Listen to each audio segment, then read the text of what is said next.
Voilà, donc à partir de maintenant, donc, la conférence est enregistrée.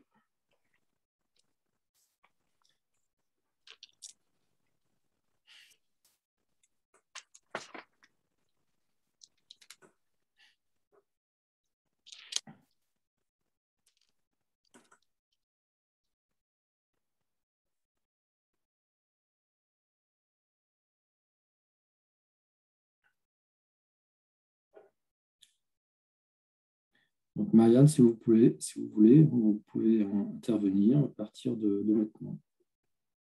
Bonjour Marianne. Oui, bonjour à tous. J'espère que vous m'entendez bien. À mon avis, ma connexion n'est vraiment pas terrible. Pour l'instant, c'est parfait. Pour nous, c'est très bien. Ok, super.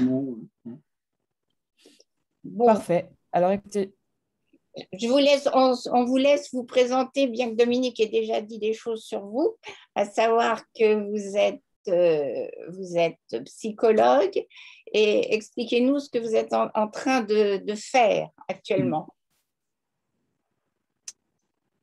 oui, alors exactement. Donc, moi, je suis Marianne Foisel, je suis psychologue, clinicienne et étudiante en doctorat, donc depuis maintenant presque 2 ans. Je travaille spécifiquement sur le trouble bipolaire. Je me suis spécifiée dessus au cours de mes années d'études et de travail. Et du coup, ma thèse porte sur le lien entre trouble bipolaire et système immunitaire. Tout ce qui est biologie périphérique, en tout cas, du trouble bipolaire. Voilà. Très bien. Bon, ben, on vous écoute. Alors, vous allez nous exposer votre étude, votre essai clinique qui est en cours. Tout à fait. Je partage mon écran. Dites-moi, il faut m'autoriser, s'il vous plaît. Oui, alors, tout de suite. Là, normalement, ça devrait être bon. C'est bon pour moi. Alors, dites-moi si vous voulez quelque chose. Alors, pour l'instant, l'écran est noir.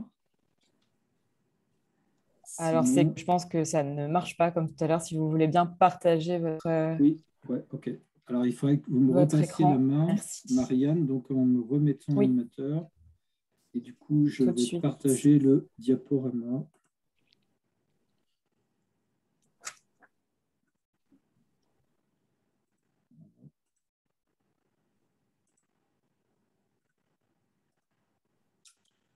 C'est à vous. C'est parfait. Merci. Je me permets de couper ma caméra histoire d'avoir un peu de réseau. Oui, donc merci beaucoup à Eliane Mélon et Dominique Guillot de me donner la possibilité de vous présenter aujourd'hui mon travail de recherche.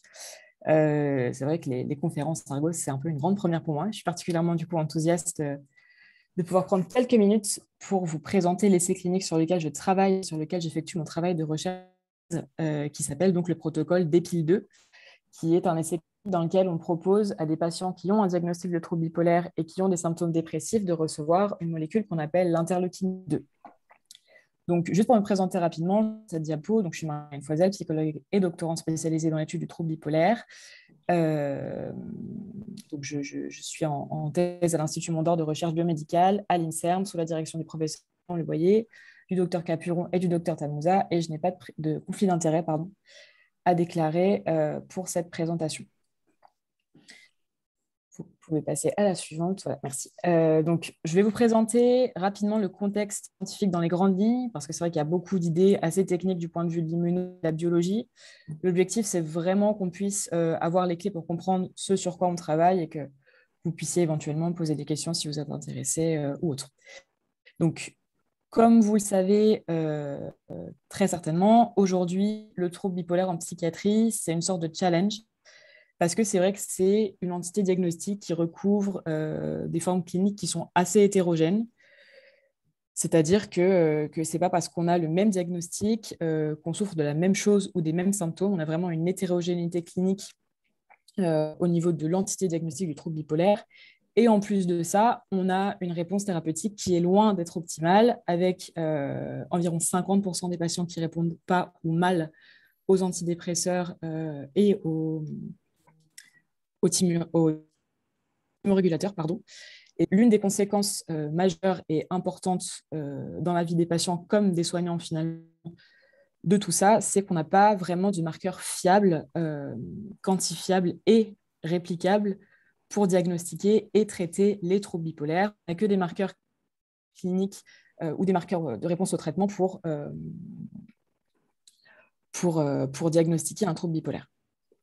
Et en parallèle, il apparaît que le système immunitaire, qui est donc le système naturel présent chez tout le monde, qui défend le corps contre les infections, les bactéries, les virus ou les agressions, on va dire, plus générales que subit le corps, et bien, ce système immunitaire est perturbé spécifiquement pendant les phases de la dépression bipolaire. Et ces perturbations du système immunitaire ont été associées à la fois à des formes de dépression et de troubles bipolaires plus sévères, avec plus d'épisodes, des épisodes plus sévères qui durent plus longtemps, mais aussi à des échecs thérapeutiques et à la résistance au traitement. Je veux bien la diapo suivante, s'il vous plaît. Du coup, on se retrouve vraiment à la croisée entre l'immunologie, la psychiatrie, avec l'idée que les deux interagissent dans le trouble bipolaire comme dans une sorte de cercle vicieux qui finalement dessert à la fois le pronostic des patients concernant leur pathologie et aussi la vie des cliniciens, en fait, en termes de diagnostic et de prédiction de la pathologie. Donc nous, la question s'est posée au labo, sachant ce que je viens de vous expliquer, la question qu'on s'est posée, elle est à la fois simple et complexe, c'est peut-on améliorer les symptômes cliniques des patients qui souffrent de dépression bipolaire en régulant leur système immunitaire?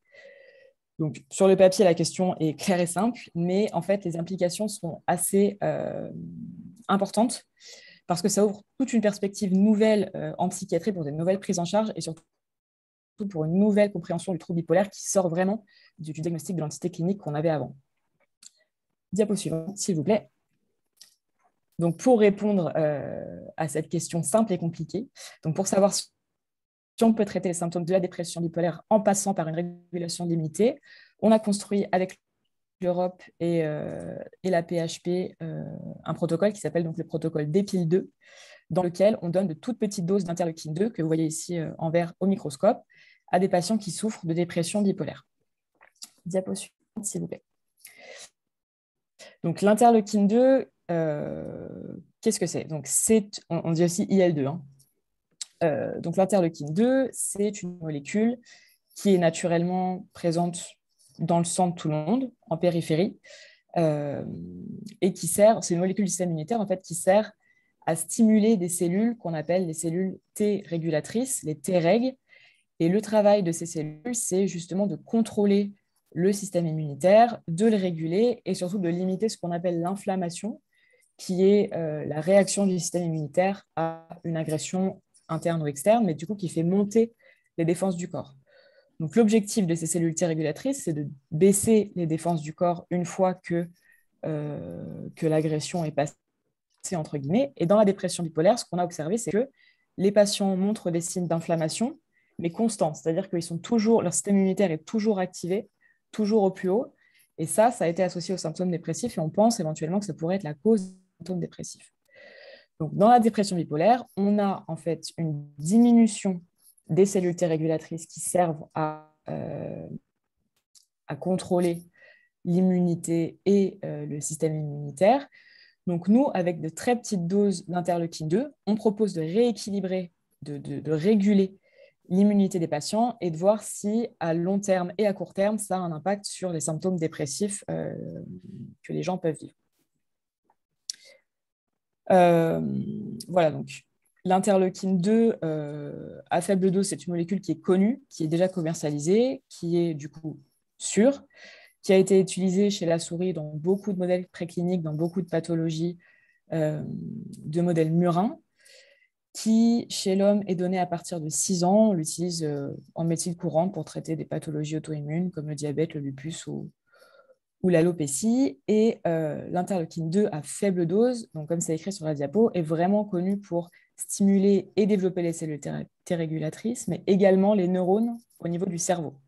Donc, c'est quand même particulièrement intéressant pour les troubles psychiatriques en général, et notamment pour la dépression bipolaire, étant donné les caractéristiques que j'ai décrites précédemment. Vous pouvez passer à la diapo suivante, s'il vous plaît. Donc maintenant, si on veut avoir une description un peu plus précise du protocole des piles 2, donc je vais commencer par vous présenter l'équipe. Donc là, vous avez les 2 responsables scientifiques du protocole, le professeur Marion Leboyer d'une part, qui est la chef de service de la psychiatrie à l'hôpital Mondor-Chenevier et la directrice de la Fondation fondamentale que vous connaissez certainement. Donc, Marion Leboyer travaille évidemment sur le trouble bipolaire depuis des années et notamment sur le lien entre immunité et trouble bipolaire. Par ailleurs, c'est ma directrice de thèse. Et vous avez sur la droite le professeur David Klassmann, qui est le directeur du service de biothérapie de la Pitié-Salpêtrière, qui travaille lui aussi en immunité depuis très longtemps et qui s'est intéressé aux troubles bipolaires, justement, là, tout récemment, avec ce protocole. Diapo suivante, s'il vous plaît. Voilà, alors là, c'est vraiment un organigramme rapide pour vous présenter ceux qui travaillent au quotidien sur l'étude. Peut-être que vous connaissez certaines personnes. Donc, j'ai déjà parlé du professeur Leboyer et du docteur Klatzmann, le docteur Yad Tamza aussi, qui est immunologue et qui travaille beaucoup sur le trouble bipolaire. Voilà, donc c'est vraiment un petit arbre généalogique rapide. Et donc, moi qui suis responsable de l'inclusion et de l'évaluation des participants dans le protocole. Diapo suivante, s'il vous plaît. Alors là, vous avez une description, on va dire, précise et pragmatique de l'étude. Donc l'étude des piles 2, qui est un essai clinique avec adjonction de faible dose d'interleukine 2 dans la dépression bipolaire. Au niveau des patients, on peut inclure 18 patients en tout. Pour le moment, on en a inclus 12. Les critères d'inclusion sont assez stricts. C'est pour ça qu'on peut le proposer à assez peu de patients, mais en gros, il faut avoir reçu évidemment un diagnostic de trouble bipolaire, présenter des symptômes dépressifs, des symptômes résiduels dépressifs ou un épisode dépressif caractérisé. Le critère d'évaluation, c'est la MADRS, qui est une échelle d'évaluation de la symptomatologie dépressive qui doit être donc supérieure à 17. Dans les faits, ça correspond à la présence de symptômes dépressifs résiduels et ça peut aller évidemment jusqu'à des épisodes qui sont plus sévères. Ah, il y a eu un... Excusez-moi. Quack.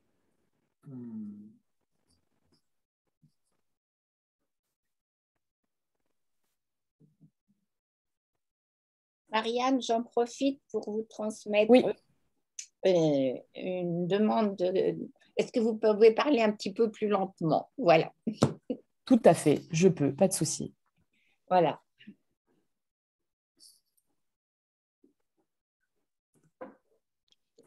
On va revenir sur la diapo. Désolé. Pas de souci. Donc, on était arrivé encore ici. Celle d'avant. Ah. Non, encore remonter, celle d'avant. Celle d'encore avant. Non, c'est bon. C'était ça. On était là, oui. C'est celle-là. Parfait. OK. Donc, comme je vous le disais, en effet, il faut, donc, on cherche des patients qui ont des symptômes dépressifs. Évidemment, des gens qui savent lire et comprendre le français.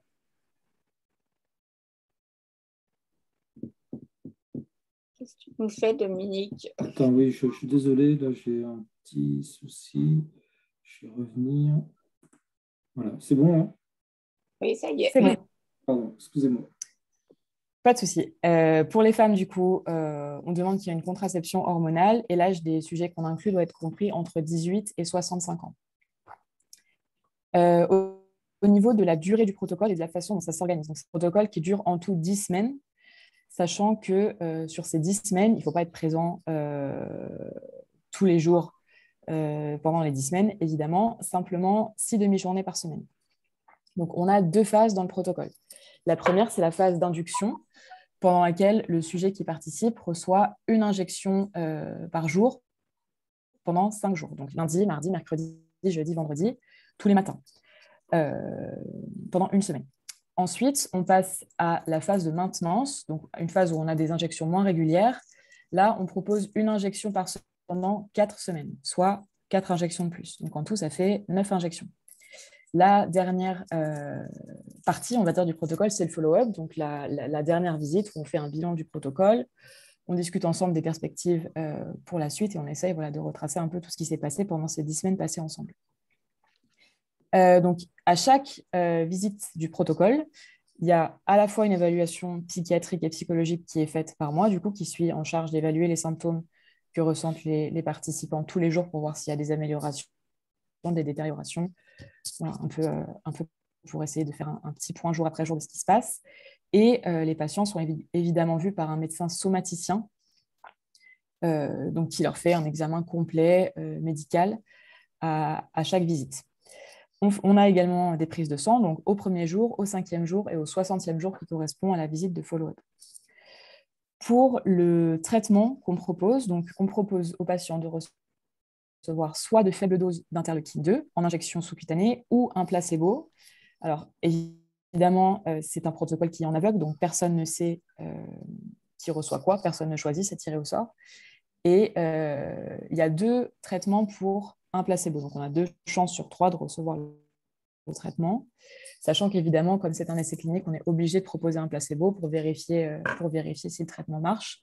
Mais en tout cas, évidemment, tous les patients qui participent pourront bénéficier du traitement une fois qu'on aura eu nos premiers résultats. Diapo suivante, s'il vous plaît.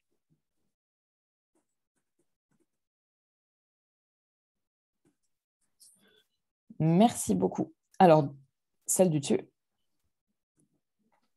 Le bel hôpital Henri Mondor. Alors, donc, le protocole, du coup, a lieu à l'hôpital Henri Mondor, que vous voyez en photo avant, donc au centre d'investigation clinique. Donc, ce n'est pas un service d'hospitalisation, c'est un service où il y a uniquement de la recherche, où il y a plusieurs protocoles de recherche qui ne se déroulent pas uniquement en psychiatrie. Il y a aussi de la cardio, de l'hémato, voilà, tout un tas de protocoles. C'est un service INSERM, donc il n'y a pas d'hospitalisation à la journée, mais l'idée, c'est que les patients viennent en chambre le temps de leur examen pour le protocole, le temps d'un petit déjeuner ou de ce qu'il y a à faire, pour repartir après chez eux à la maison le soir.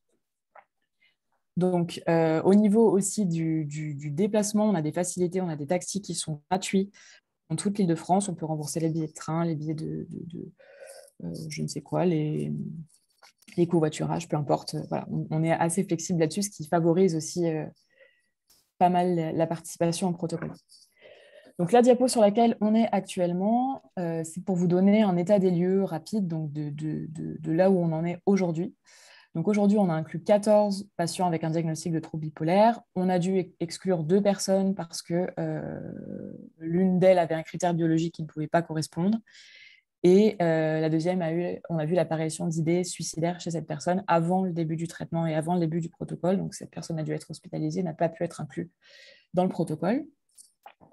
Au niveau des 12 patients qui ont été traités et injectés, on a donc 12 protocoles qui sont aujourd'hui terminés, donc on commence à avoir un peu de recul.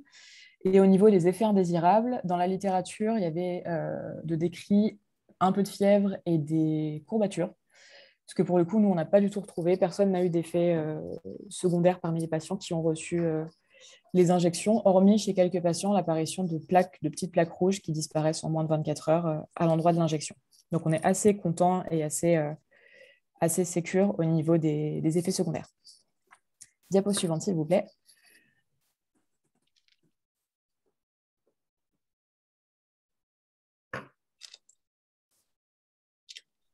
Alors oui, cette diapo, elle est un peu compliquée, mais je trouvais que c'était important de vous la présenter quand même parce que c'est nos résultats préliminaires, en fait, sur les 12 patients qu'on a pour le moment inclus.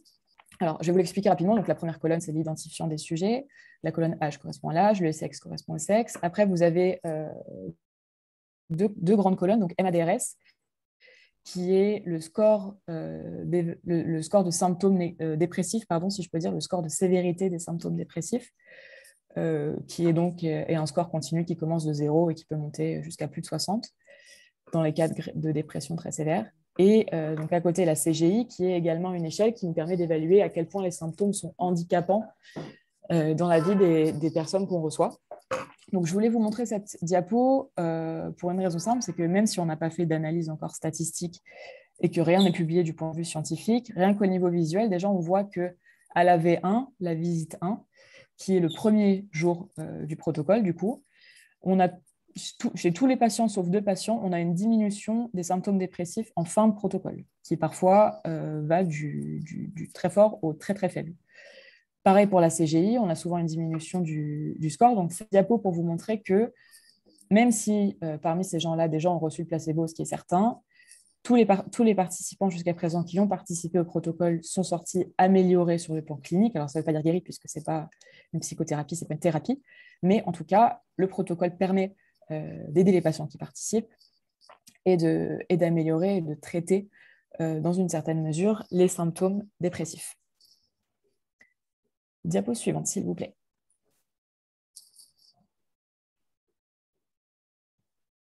Alors oui, donc concrètement, à quoi ça sert de participer au protocole d'EPIL 2 et à quoi ça sert de bénéficier de ce protocole? Diapo suivante, s'il vous plaît.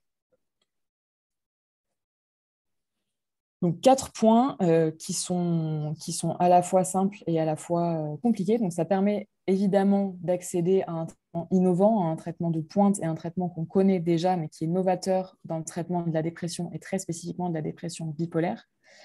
Ça permet bien évidemment de faire avancer la recherche, de faire avancer les connaissances sur les maladies, sur le trouble bipolaire, sur la prise en charge du trouble bipolaire. Ça nous permet, comme je vous l'ai dit au tout début, d'envisager vraiment le trouble sous un autre aspect si jamais notre protocole montre ses effets. Aussi, ça permet de travailler et de traiter en profondeur les symptômes dépressifs, notamment donc, en voyant une psychologue ou un psychologue tous les jours. C'est vrai que les patients nous parlent beaucoup de ça, nous disent que c'est un vrai plus de pouvoir être suivis quasiment quotidiennement sur le protocole et d'avoir un retour quasi quotidien sur ce qu'ils peuvent vivre et traverser au moment du protocole. Et évidemment, ça permet de bénéficier d'un bilan psychologique, somatique et immunitaire complet et régulier. Voilà, diapo suivante, s'il vous plaît. Donc, évidemment, si vous souhaitez participer au protocole, si vous connaissez quelqu'un autour de vous, que ce soit un proche, un ami ou peu importe, qui pourrait bénéficier de ce qu'on propose, nous, à Mondor, ou si vous avez la moindre question sur le protocole, n'hésitez surtout pas vraiment à me contacter. Moi, je suis là pour ça, c'est mon travail. Je suis absolument passionnée, donc vraiment, n'hésitez pas. Je vais vous laisser mon mail qui est sur la diapo d'après. On recherche encore des gens qui pourraient bénéficier de ce protocole. Donc, envoyez-moi un mail sans hésitation. Je réponds très facilement en me posant des questions, en me demandant voilà, ce qui vous interroge. Et je serai là pour y répondre. Et c'est avec grand plaisir que je serai ravie d'échanger avec vous et de discuter si certains d'entre vous pensent pouvoir profiter de ce protocole ou connaître des gens qui pourraient en profiter. Dernière diapo. Et je vous remercie beaucoup de m'avoir écouté. Merci beaucoup, Marianne. Et Eliane, je crois qu'on a quelques questions. Oui, on a des questions. D'abord, beaucoup de remerciements à Marianne. Et en fait, j'ai eu tout de suite, il y a quelqu'un qui m'a demandé, je vais sûrement trouver tout de suite, quelqu'un qui me demande, voilà, Fanny me demande, ce traitement semble avoir une action donc préventive et pas seulement soigner les symptômes. L'inflammation qui engendre l'état dépressif à force. Ai-je bien compris? Voilà, c'est la question exacte. Alors, c'est ce qu'on pense. C'est très exactement ce qu'on pense. Encore faut-il qu'on puisse le montrer. Là, la première partie de ce protocole, donc en fait, c'est tout un projet européen. Tout un projet européen a été construit autour de l'idée de trouver des marqueurs inflammatoires de la dépression bipolaire et éventuellement des nouveaux traitements. La première phase, c'est de voir si on peut traiter des symptômes dépressifs présents. Une autre phase, si jamais on a des résultats qui sont concluants et positifs, sera en effet de voir si ce n'est pas un traitement qu'on peut donner en préventif des phases dépressives, plus au long cours peut-être, mais c'est vrai qu'on n'a pas la réponse encore. C'est ce vers quoi on tend et ce vers quoi on aimerait aller, mais je ne peux pas vous répondre oui, malheureusement, aujourd'hui. On verra dans quelques années.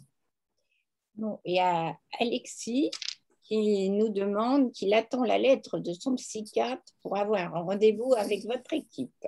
Alors, voilà.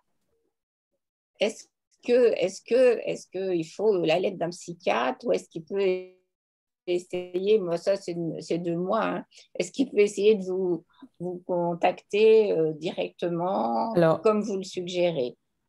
Oui, bien sûr. Donc, la question dépend un peu de l'objectif. Je ne sais pas si cette personne veut contacter le laboratoire directement ou la fondation fondamentale. Enfin, je sais pas. Je sais pas, mais en tout cas, oui, envoyez-moi un mail, il n'y a pas de problème. Je verrai ce que je peux faire. Généralement, il n'y a pas besoin de la lettre du psychiatre, sauf si c'est pour la fondation fondamentale ou pour une consultation à Mondor. Mais sinon, oui, contactez-moi sans souci, je verrai ce que je peux faire. D'accord, d'accord.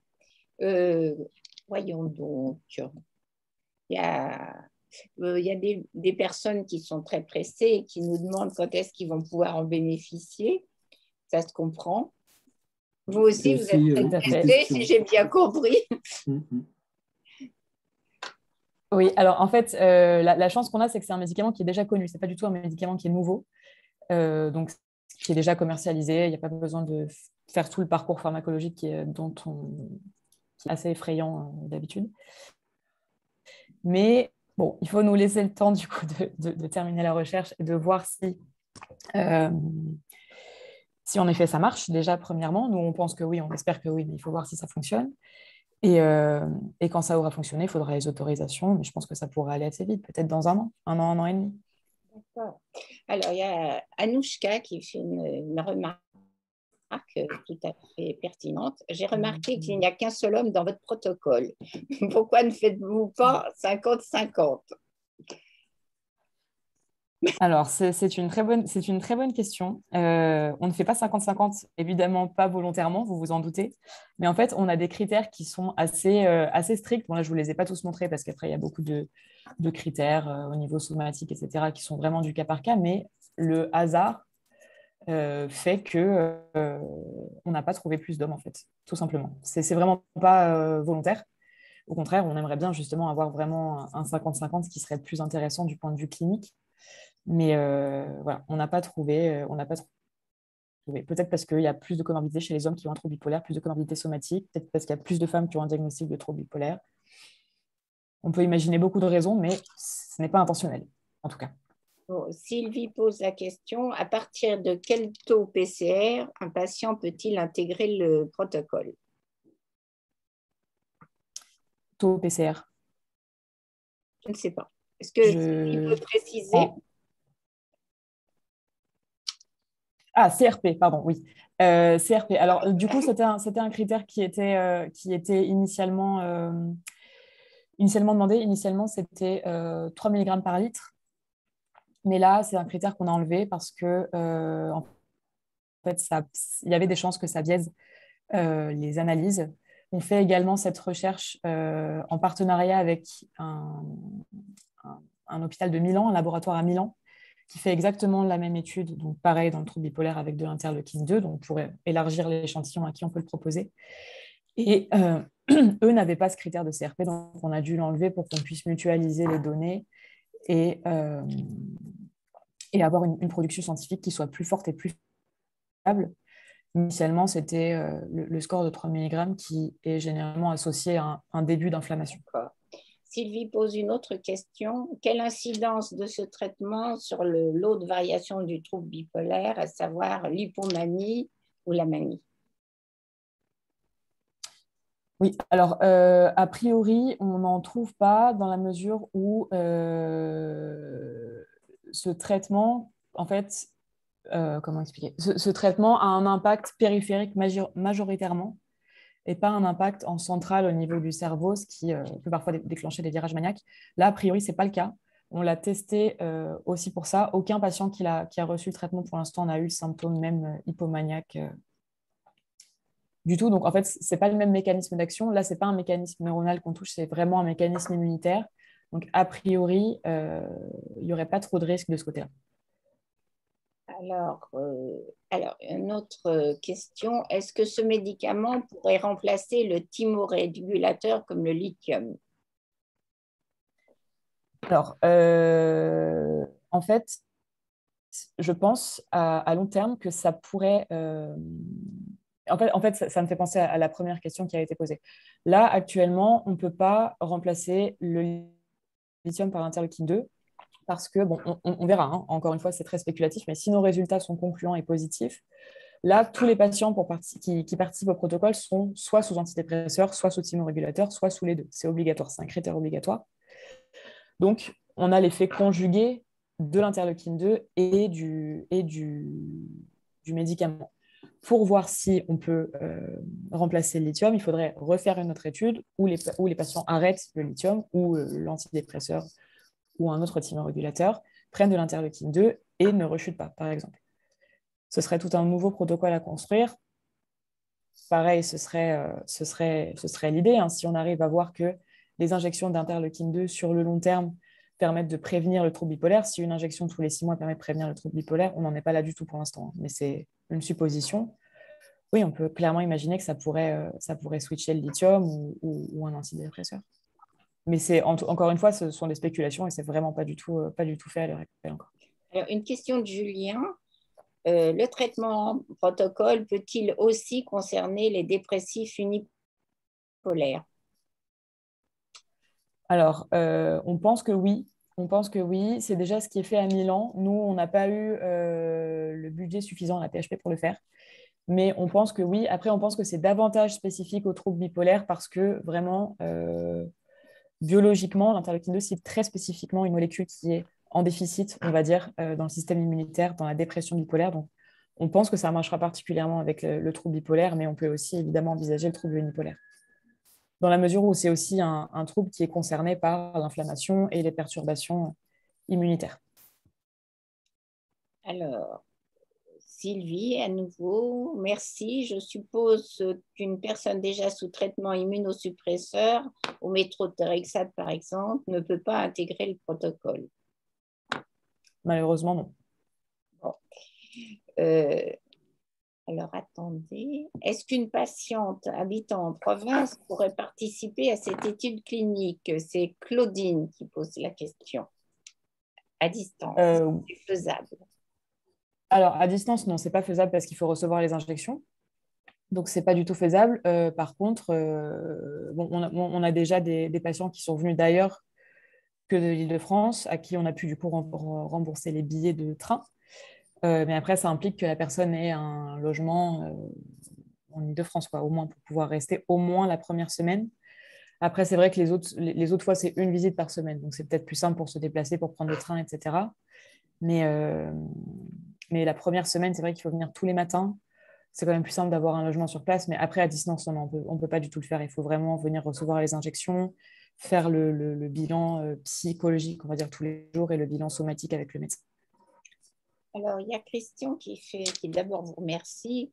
C'est un espoir formidable, d'autant que les gros risques vitaux d'une bipolarité découlent surtout d'une phase dépressive. Sa question, c'est: y a-t-il un espoir pour les bipolaires de type dépressif ou aussi les autres pour leur phase dépressive? Enfin, est-ce que c'est valable pour tous les types de bipolarité, si j'ai bien compris la question de Christian? Oui. Alors, oui, du coup, la réponse est oui. C'est valable pour les troubles bipolaires de type 1 en phase dépressive, pour les troubles bipolaires de type 2, pour les troubles bipolaires de type 3, peu importe. Ce qui compte, c'est vraiment... ce qui compte, ce sur quoi on pense que ça va avoir un impact, c'est vraiment sur les symptômes dépressifs. Donc, oui, ça peut compter pour les différents types de troubles bipolaires. En tout cas, nous, on propose ça à des patients qui ont des types de troubles bipolaires différents.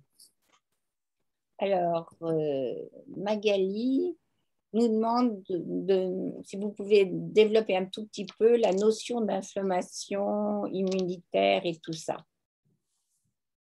Enfin, la notion d'inflammation. Je peux le dérouler un tout petit peu et beaucoup aussi. Pas de problème. Un petit peu.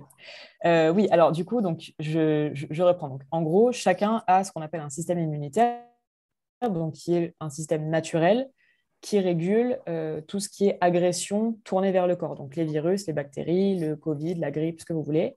Et aussi des attaques qui sont internes, donc avec tout ce qui est maladie auto-immune.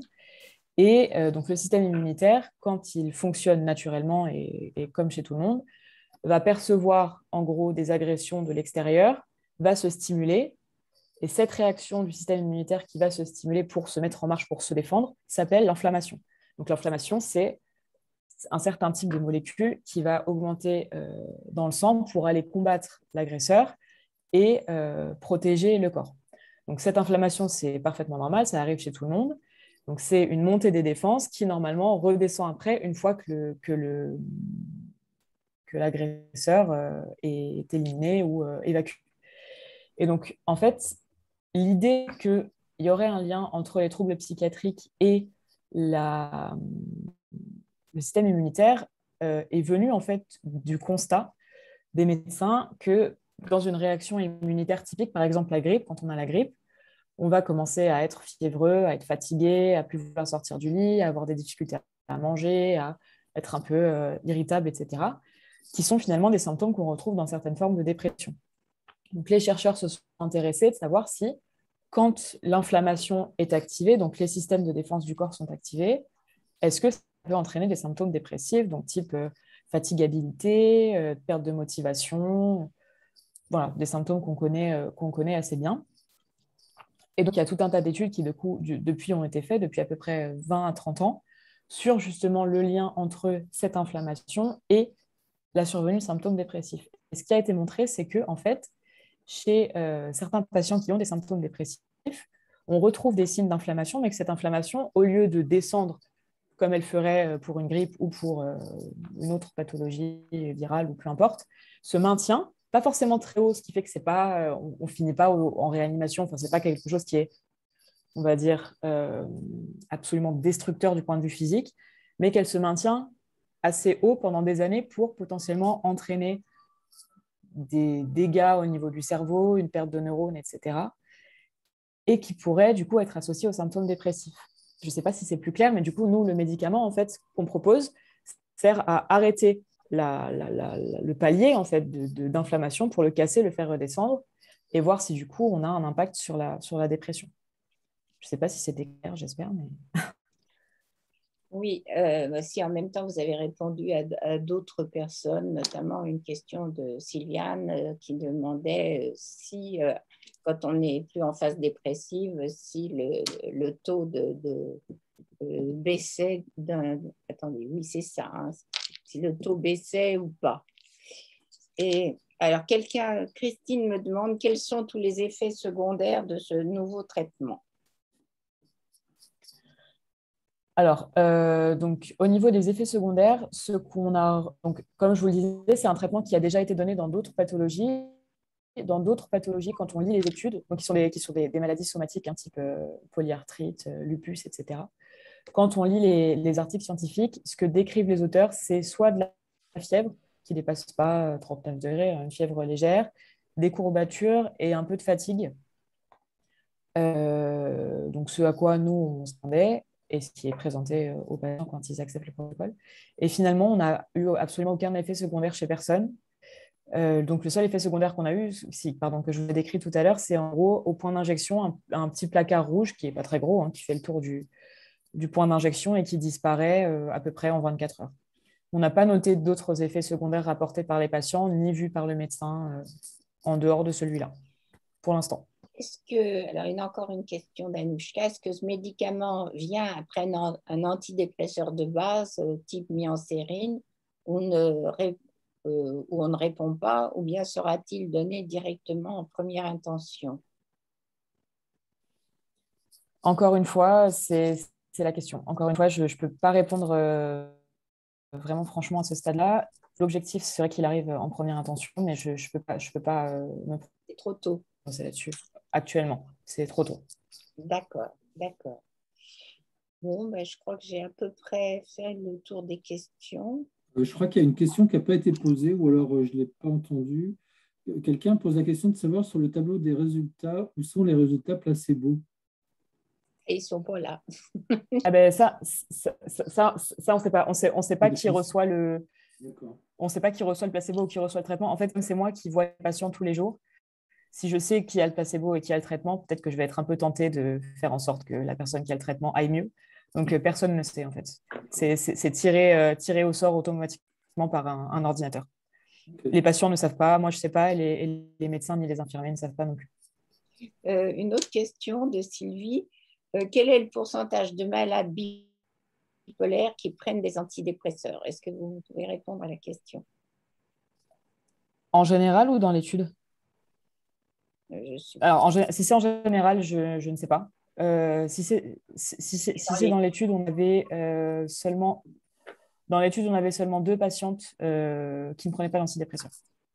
Donc, c'est plutôt réservé aux patients résistants à la dépression, au traitement habituel de la dépression. Le thymorégulateur simple? Non, non, votre l'IL2. Pas forcément. D'accord, d'accord. Et moi, je voulais vous poser une question. C'est quelle est la part, comment avez-vous évalué la part de votre présence et de vos visites quotidiennes, voire pluriquotidiennes, dans l'effet de ce traitement? Parce que, comme vous l'avez fait remarquer vous-même, les patients sont également très contents d'être suivis d'aussi près par quelqu'un qui s'intéresse à eux pendant cette étude. C'est un biais. Alors, c'est un biais qui est du coup maîtrisé. Alors, c'est un biais humain, entre guillemets, dans la mesure où c'est moi qui suis bien humaine, qui reçoit les gens et qui fait l'évaluation. Donc, c'est un biais, c'est sûr et certain, mais qui est contrôlé dans la mesure où on a vraiment tout un protocole standardisé. Déjà, les patients sont reçus tous dans la même pièce, tous avec le même médecin, tous avec la même psychologue, donc moi, tous avec la même infirmière, etc. Et l'idée, c'est que moi, étant au courant que c'est un biais, j'essaye d'avoir évidemment l'attitude la plus commune possible. C'est vraiment pas un protocole qui est fait pour faire de la psychothérapie. Moi, c'est vrai que je suis vraiment chercheuse sur ce protocole. Du coup, c'est vrai que je n'ai pas la même attitude que celle que je pourrais avoir en psychothérapie avec un patient qui a des symptômes dépressifs, pas du tout. Ce qui ne veut pas dire qu'on n'écoute pas les patients et qu'on n'est pas attentif, mais l'idée, c'est vraiment d'essayer d'avoir la même procédure pour tout le monde, tout en, bien évidemment, garantissant la sécurité psychique des gens qu'on reçoit, mais voilà, d'essayer le plus possible d'être neutre et de garder le même cadre pour tout le monde. Mais oui, c'est un biais forcément dont on tiendra compte dans l'analyse statistique quand on la fera. Oui, alors il y a aussi Véronique qui pose la question, qu'est-ce qui est prévu après pour ces patients-là?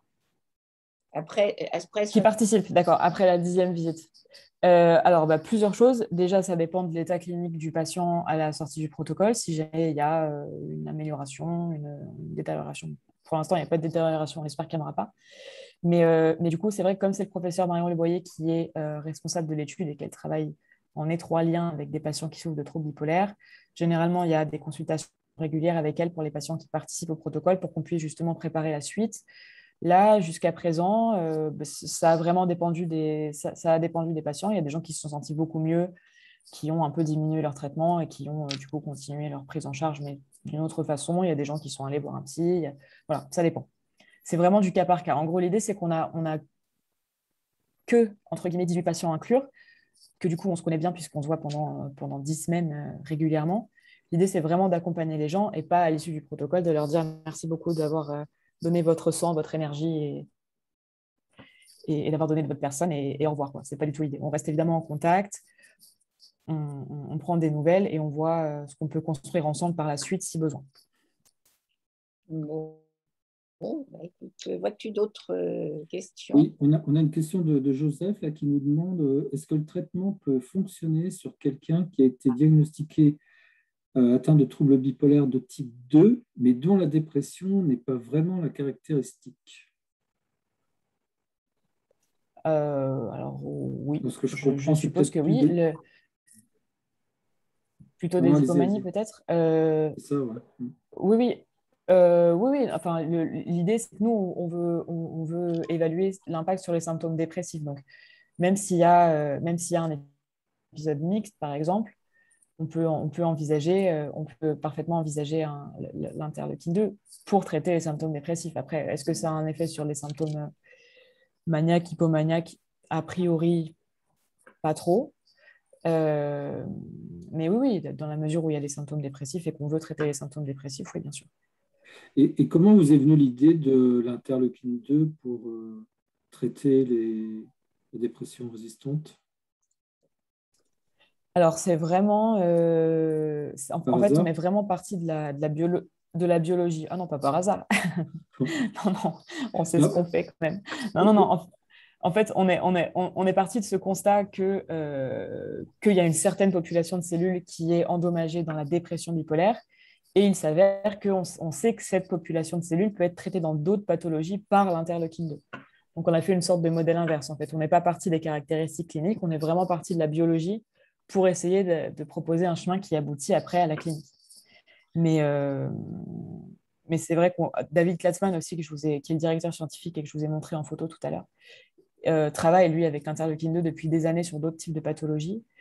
Et voilà, nous a fortement parlé de l'interleukine 2. Et ça correspond parfaitement aux caractéristiques qu'on retrouve. Et pour l'instant, au niveau mondial, personne ne s'était intéressé à l'interleukine 2 pour traiter les symptômes résiduels de la dépression bipolaire.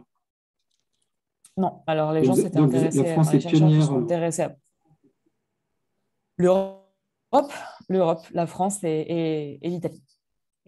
Encore un projet européen. Bravo. Écoute, Dominique et Marianne, je pense qu'il faut qu'on s'arrête là. Et oui, oui. Tout le monde vous remercie beaucoup d'être venus. Vous avez été patiente parce qu'il y a très longtemps que vous nous aviez sollicité. Ça date au moins du mois de février ou quelque chose comme ça. Nous vous souhaitons de réussir à terminer cet essai et on vous attend pour nous donner les résultats. Écoutez, merci beaucoup de m'avoir donné la parole. Désolée d'avoir été un peu rapide au début. C'est vrai que quand je parle d'immunité, ça va vite. Mais en tout cas, je vous remets mon mail dans la discussion. Comme ça, n'hésitez pas à me contacter si besoin. D'accord? Et merci beaucoup en tout cas de votre accueil et de m'avoir laissé la possibilité de présenter la recherche. Merci à vous. Merci. Au revoir. Merci beaucoup, Marianne. Merci. Au revoir.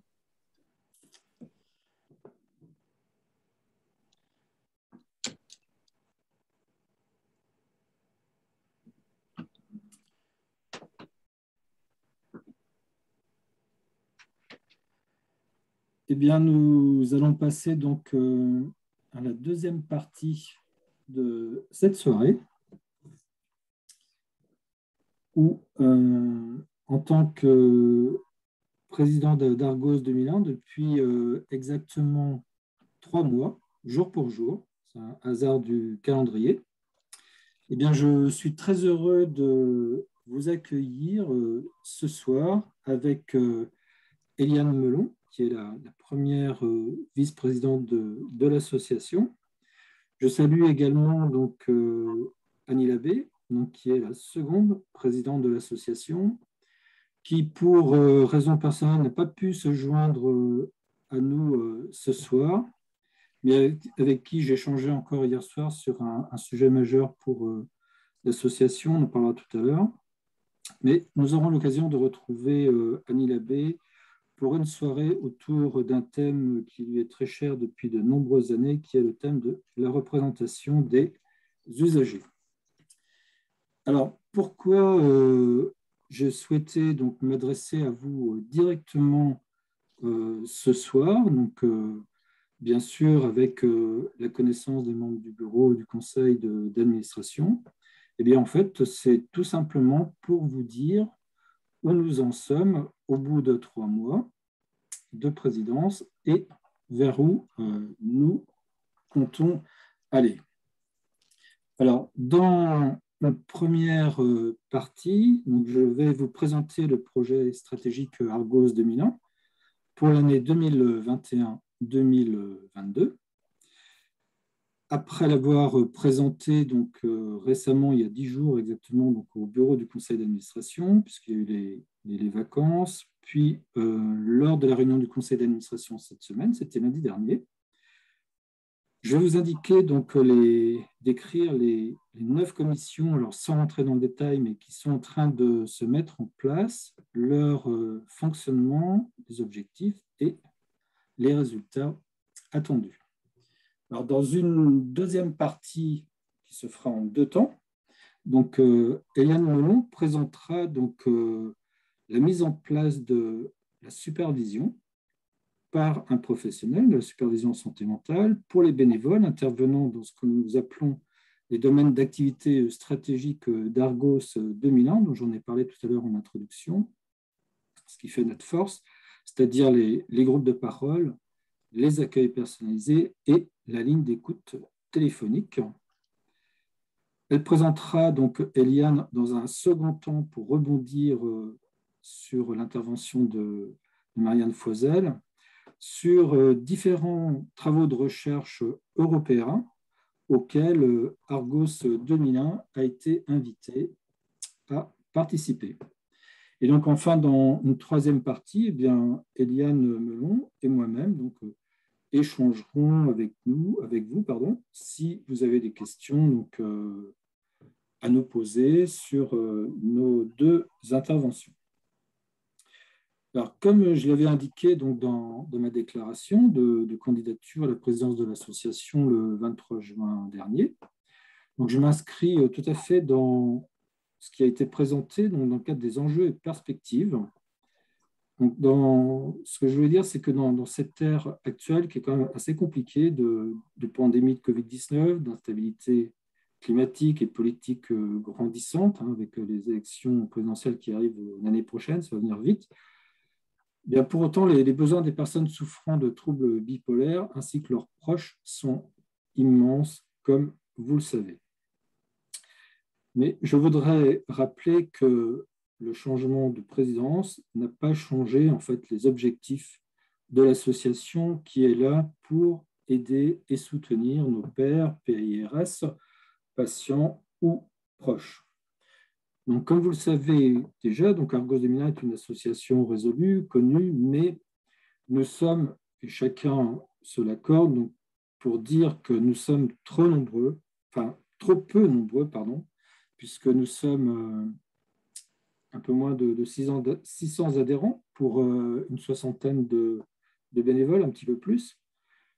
Mais si l'on place ces chiffres au regard, comme vous le savez très bien, du nombre approximatif de personnes souffrant de troubles bipolaires dans la population, au sens statistique, on parle de 2%, pour certains, ce serait même au-delà, mais déjà 2% de la population en France qui est touchée par un trouble bipolaire de type 1 ou de type 2, on arrive à près d'1,4 million personnes.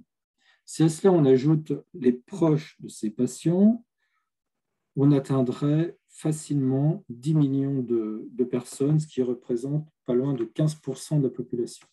Ce qui fait que, en fait, quand on est amené à échanger avec des personnes, il est quand même relativement rare que quelqu'un ne connaisse pas dans son entourage proche ou moins proche quelqu'un qui souffre de ces troubles bipolaires.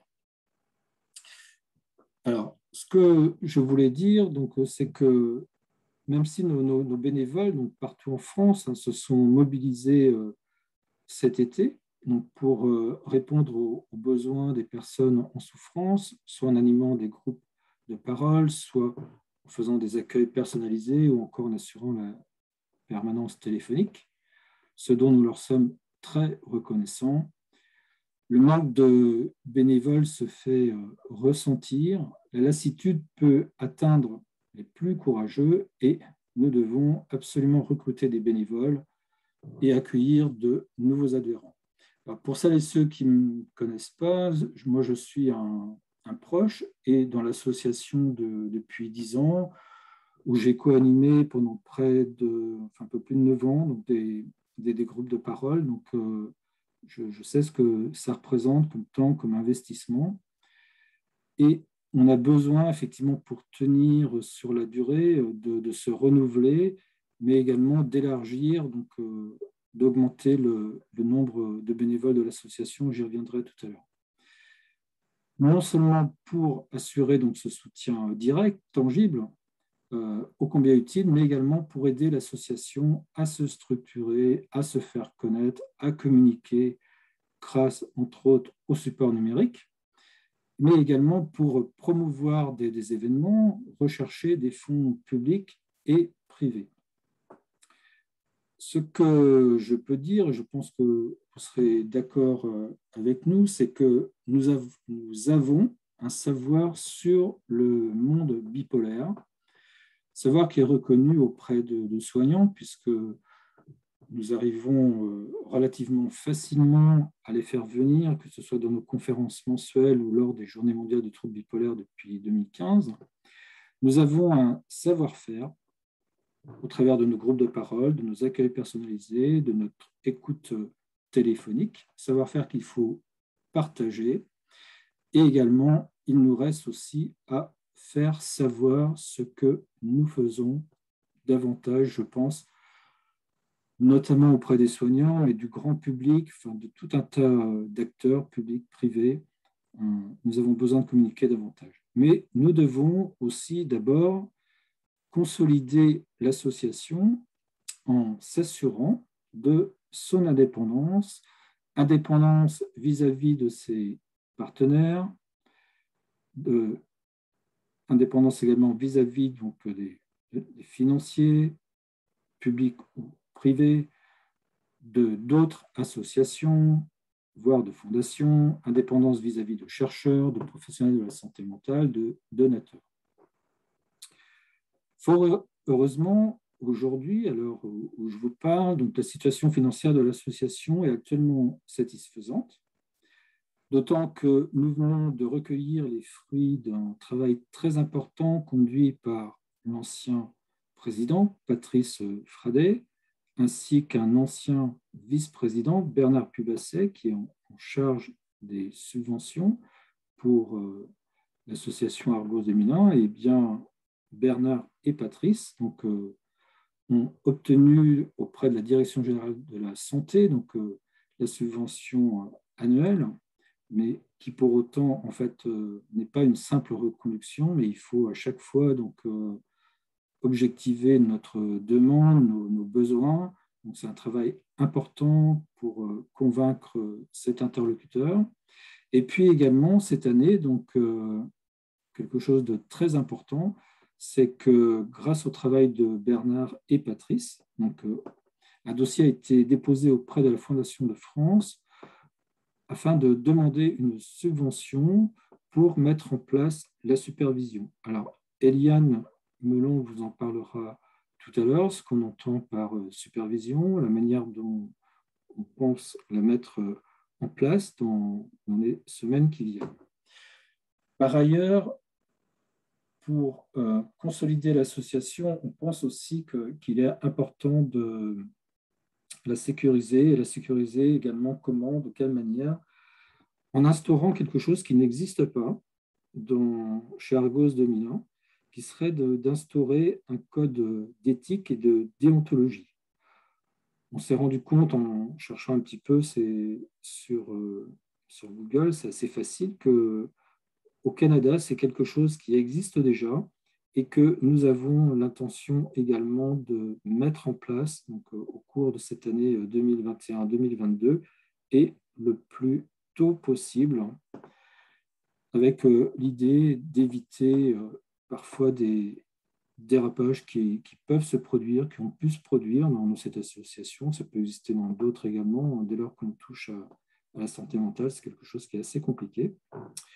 Et enfin, donc, pour consolider l'association, il s'agit de s'organiser. C'est le plus difficile, certainement. Moi, c'est ce que j'avais vu en arrivant dans cette association il y a 10 ans. Je pense qu'on a besoin effectivement d'organisation. C'est indispensable pour pouvoir grandir. En tout cas, c'est ce que je pense. Alors, ce que je remarque, et c'est une excellente chose, c'est que des propositions, des idées, il y en a beaucoup. Donc, ça fuse en provenance de nombreuses personnes qui sont adhérents, bénévoles, des anciens, des nouveaux, souvent des idées très, très pertinentes, voire alléchantes. Mais c'est vrai que là, donc, ça fait beaucoup de choses à mettre en place et on va peut-être être obligé de les serrer. Mais déjà, dans un premier temps, ce que nous sommes en train de faire au niveau du conseil d'administration, c'est que 9 commissions vont être créées. Je vais en parler un petit peu plus après. Donc, en faisant appel aux adhérents, aux bénévoles, qui proposeront leurs compétences et s'engageront à donner de leur temps dans la continuité également et dans le domaine d'activité qui les intéresse. Et donc, il va y avoir des profils de compétences qui vont être établis pour chaque type de commission, qui comprendra, en fait, on est parti sur 3 ou 4 personnes, mais ça peut être peut-être davantage, mais l'idée, c'est que le groupe s'entend bien avec 1 ou 2 référents au maximum au sein du conseil d'administration. Et donc, le fruit du travail de ces commissions sera soumis au conseil d'administration qui ratifiera ou non les propositions qui leur ont été faites. Et ensuite, il s'agira de les mettre en place. Alors, pour celles et ceux qui ont assisté à l'Assemblée générale le 19 juin dernier, si vous avez peut-être en mémoire, il y avait 3 grands types de propositions qui avaient été faites en faveur de l'avenir d'Argos 2001. Il y avait la fiabilisation des actions de terrain. Il y avait la promotion d'événements médiatiques en rapport avec les enjeux associatifs et il y avait le renforcement des fonctions support. Et dans le cas de la fiabilisation des actions de terrain, on avait indiqué qu'il serait souhaitable que soit mis en place une supervision en santé mentale pour les bénévoles, pour les aider, pour les accompagner, et également vis-à-vis des personnes qui participent à nos activités. Je pense que c'est une bonne chose que ça se fasse, ça se mette en place. Nous y sommes d'ailleurs encouragés, nous y reviendrons tout à l'heure, si vous le souhaitez, par la Direction générale de la santé également. Dans le cadre de la fiabilisation des actions de terrain aussi, donc nous avions indiqué qu'il serait intéressant de promouvoir encore davantage l'éducation thérapeutique des patients, qui a été prouvée, qui apporte des résultats. Je sais que la Fondation fondamentale et Marion Leboyer le rappellent assez souvent, mais également une éducation thérapeutique des proches, qui elle aussi nous paraît très importante. Donc, nous allons, si tout va bien, donc prévu que d'ici à peu près 1 mois, un nouveau dossier auprès du ministère de la Santé soit déposé pour demander une subvention complémentaire pour pouvoir mettre en place des ateliers d'éducation thérapeutique pour les patients et les proches. Par ailleurs, également, donc, au cours de cette année 2021-2022, nous souhaiterions déposer également un nouveau projet auprès de la Direction générale de la santé qui concerne l'évaluation des bénéfices des groupes de parole. Parce que, intuitivement, nous sommes un certain nombre à penser que ces groupes de parole, en fait, font un bien très important, non seulement aux patients, mais également aux proches. Et c'est probablement une raison pour laquelle, à titre personnel, effectivement, j'ai pratiqué la co-animation de ces groupes pendant près de 9 années. Donc, deuxième grand axe, donc on avait indiqué la promotion d'événements médiatiques en rapport avec nos enjeux associatifs. Donc, comme vous le savez, certainement pour la plupart d'entre vous, donc, Argos 2001 est une association motrice pour la Journée mondiale des troubles bipolaires. Je pense qu'on peut dire qu'en 2021, donc les 2 matinées qui ont lieu dans le cadre du contexte sanitaire, plutôt que sur une journée, le thème était stigmatisation, enjeux et perspectives, donc a été un succès puisqu'il y a eu plus de 600 inscrits, avec des retombées également, peut-être pas suffisantes, mais en termes d'adhérents. Eh bien, je peux vous annoncer, donc, après avoir partagé donc, cette idée dans un premier temps avec le bureau le 13 septembre dernier, puis cette semaine, lundi, le 20 septembre, avec le conseil d'administration, que la journée mondiale du 30 mars 2022 portera sur un thème, je pense, qui est cher à tout le monde, qui est le rétablissement. Par ailleurs, donc, troisième axe qui avait été donc indiqué lors de l'Assemblée générale du 19 juin dernier, c'était le renforcement de nos fonctions support.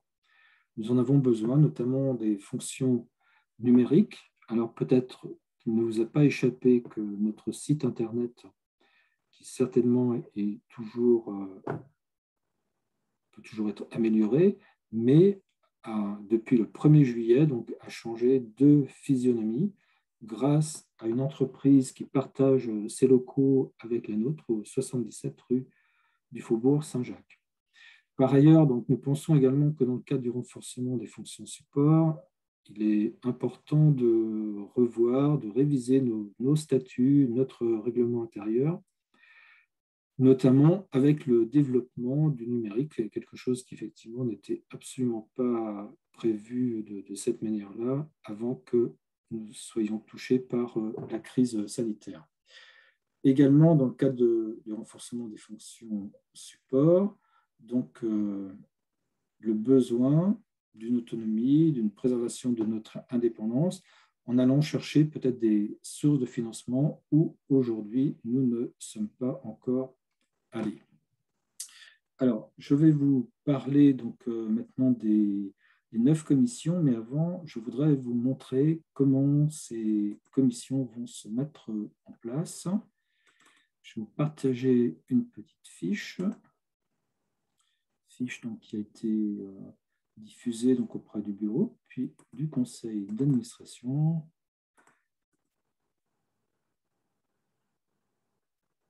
Donc voilà.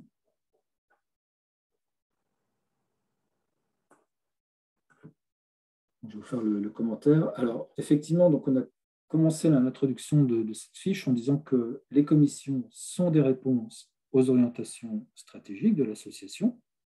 Elles ont pour mission de mettre en œuvre.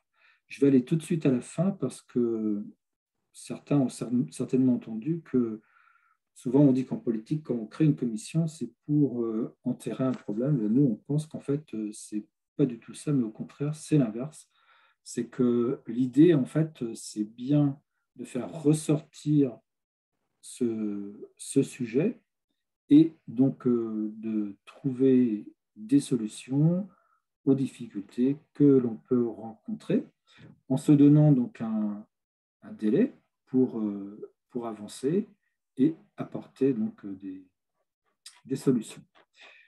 Donc, comment ces commissions vont-elles être constituées?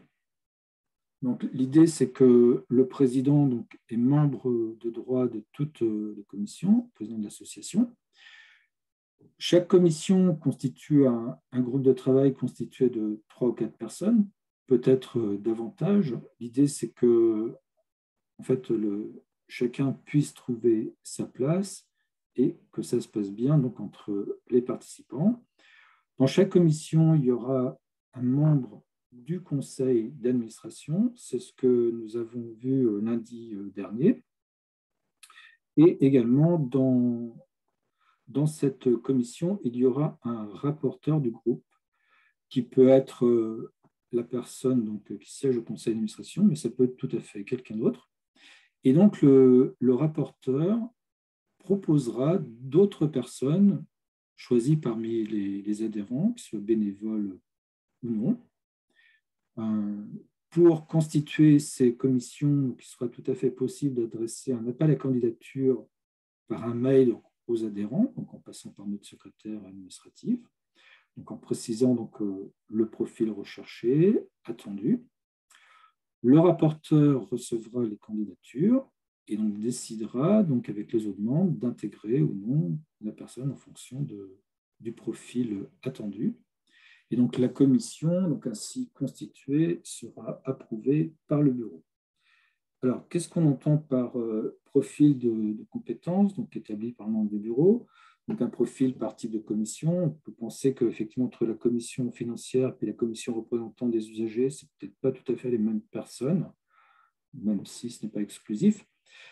Et en définissant donc un objectif clair, le profil idéal, bien sûr, hein, donc, attendu, c'est la compétence, l'expérience, les capacités relationnelles, la disponibilité, l'implication dans la durée, et également donc, nous indiquer le parcours, le positionnement d'un parcours, trouble bipolaire, donc il s'agit d'un patient ou d'un proche stable en voie de rétablissement.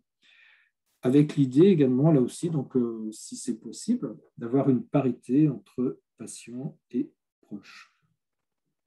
Enfin, on note que voilà, il convient aussi donc, de répartir la charge du travail pour éviter tout surmenage. Sur le fonctionnement des commissions, donc, une fois que les commissions ont été validées par le bureau, donc, ces membres pourront s'organiser librement entre eux, travailleront à leur rythme, avec une échéance quand même qui seront fixées. Donc, l'objectif, c'est de bien cerner donc, le plus complètement possible donc, le sujet confié, de rédiger un mémo sur la mission, de faire un compte-rendu au conseil d'administration, de lui faire des propositions concrètes ou des recommandations pour parvenir à l'objectif fixé. Concernant la mise en application de ces propositions et recommandations, la commission donc, pourra être chargée de veiller à la mise en application des recommandations qu'elle aura faites et qui auront été approuvées par le conseil d'administration. Elle pourra être chargée du suivi si nécessaire. Enfin, en cas de difficulté, eh bien, enfin, il faudra en répercuter ces difficultés au niveau des personnes compétentes au sein du bureau ou au président. Voilà, donc je clôt la fiche. Et donc, je vais vous indiquer donc, les différentes commissions qui ont été retenues. Donc, il y aura une commission. Alors, ce que je voulais ajouter avant de parler des 9 commissions, c'est qu'il n'y a pas de hiérarchie entre elles. Chaque commission est importante. Et donc, je tenais à le faire savoir. Donc, je commence par la commission financement, puisque, bon, comme on a coutume de le dire, et là, c'est vrai aussi chez Argos comme ailleurs, c'est que l'argent est le nerf de la guerre, et on a quand même besoin un petit peu d'argent pour fonctionner. Et l'idée, c'est de différencier nos sources de financement. Donc, aujourd'hui, on a un financement important depuis de nombreuses années qui est, j'en ai déjà parlé, la Direction générale de la santé. Nous avons nos adhésions, nous avons des dons, mais insuffisants pour faire fonctionner nos structures, nos coûts fixes. Donc, on a besoin donc, de développer de manière importante le nombre d'adhésions. Et puis également des financements auprès d'entreprises privées, peut-être de fondations, qui pourraient nous aider, là aussi, peut-être dans le cadre de financement de projets. Mais en tout cas, l'idée, c'est vraiment de diversifier nos sources de financement. Une deuxième commission aura trait donc, à la réforme des statuts, au règlement intérieur, à la mise en place du code d'éthique et de déontologie. Donc, une commission, on va dire, là pour le coup, juridique, la précédente étant sur les aspects financiers. Une troisième commission donc, autour de la communication, à la fois interne et externe. Donc, comme je l'indiquais tout à l'heure, on a besoin de faire savoir ce que l'on fait. Je pense qu'on ne le fait pas suffisamment. Et donc, il y a une manière de s'adresser très certainement auprès des adhérents, des bénévoles, insuffisante. En tout cas, j'ai l'intention de m'adresser donc, dans les semaines qui viendront, notamment auprès des bénévoles, puisqu'aujourd'hui, effectivement, avec cet outil numérique, ça devient relativement facile. Besoin de communiquer aussi à l'extérieur pour que nous soyons davantage connus, reconnus également auprès du grand public, bien sûr, mais auprès des entreprises privées, j'indiquais, et puis également des soignants encore davantage. J'ai été récemment surpris le 17 juillet dernier, donc lors d'une hospitalisation j'ai trouvé aux urgences à Henri-Mondor, où sur 3 psychiatres, un seul connaissait notre association. Donc je pense qu'il y a un travail vraiment de diffusion de ce que nous sommes, ce que nous faisons, même auprès des soignants, donc, que ce soit à l'hôpital public ou dans les cliniques privées, à bien trop d'autres endroits, comme dans les groupes d'entraide mutuelle ou dans les CMP. Une quatrième commission, plus particulièrement donc, portée sur l'événementiel. Derrière l'événementiel, donc, je mets la participation d'Argos 2001 au congrès de l'encéphale qui existe depuis des années, qui fonctionne relativement bien, donc, qui nous a permis de nous faire connaître. Et c'est comme ça également que nous avons pu approcher donc, des médecins qui ensuite sont venus dans nos conférences mensuelles. En termes d'événements également, depuis 2015, nous avons effectivement cette fameuse journée mondiale des troubles bipolaires qui est très importante. Et puis, il y a des événements où nous pourrions être présents. Et pour l'instant, nous n'y sommes pas ou peu représentés. Je pense notamment aux semaines d'information de la santé mentale. Mais rien ne nous empêche non plus de créer des événements, un peu comme le fait l'antenne du Doubs. Donc, voilà, mais pour cela, donc, on a besoin de bénévoles également pour s'investir, mais j'y reviendrai tout à l'heure. Une cinquième commission autour du numérique, c'est incontournable, on ne peut pas faire sans. On a failli à un moment donné se retrouver sans site internet, puisque notre prestataire avait fait faillite au mois d'avril. Dieu merci, donc on a trouvé un nouveau prestataire et notre site donc, a pu être à cette occasion rénové. Mais en tout cas, voilà, le site internet, par définition, c'est quelque chose qui vit et qui doit constamment s'améliorer. Par ailleurs, nous avons 2 pages Facebook, une Argos 2001 et une autre pour la Journée mondiale des troubles bipolaires, qui permettent de se faire connaître, puisque la page Facebook Argos 2001, je crois, doit à peu près 3000 abonnés. Celle sur la Journée mondiale des troubles bipolaires, c'est aux alentours de 1500, il me semble. Et puis, nous avons également un compte Twitter qui avait été créé à l'occasion de la Journée mondiale en 2015, mais en fait qui est très peu utilisé. Et donc, derrière tout ça, idéalement, donc, on avait demandé auprès de la Direction générale de la santé pour l'année 2021, mais on n'a pas été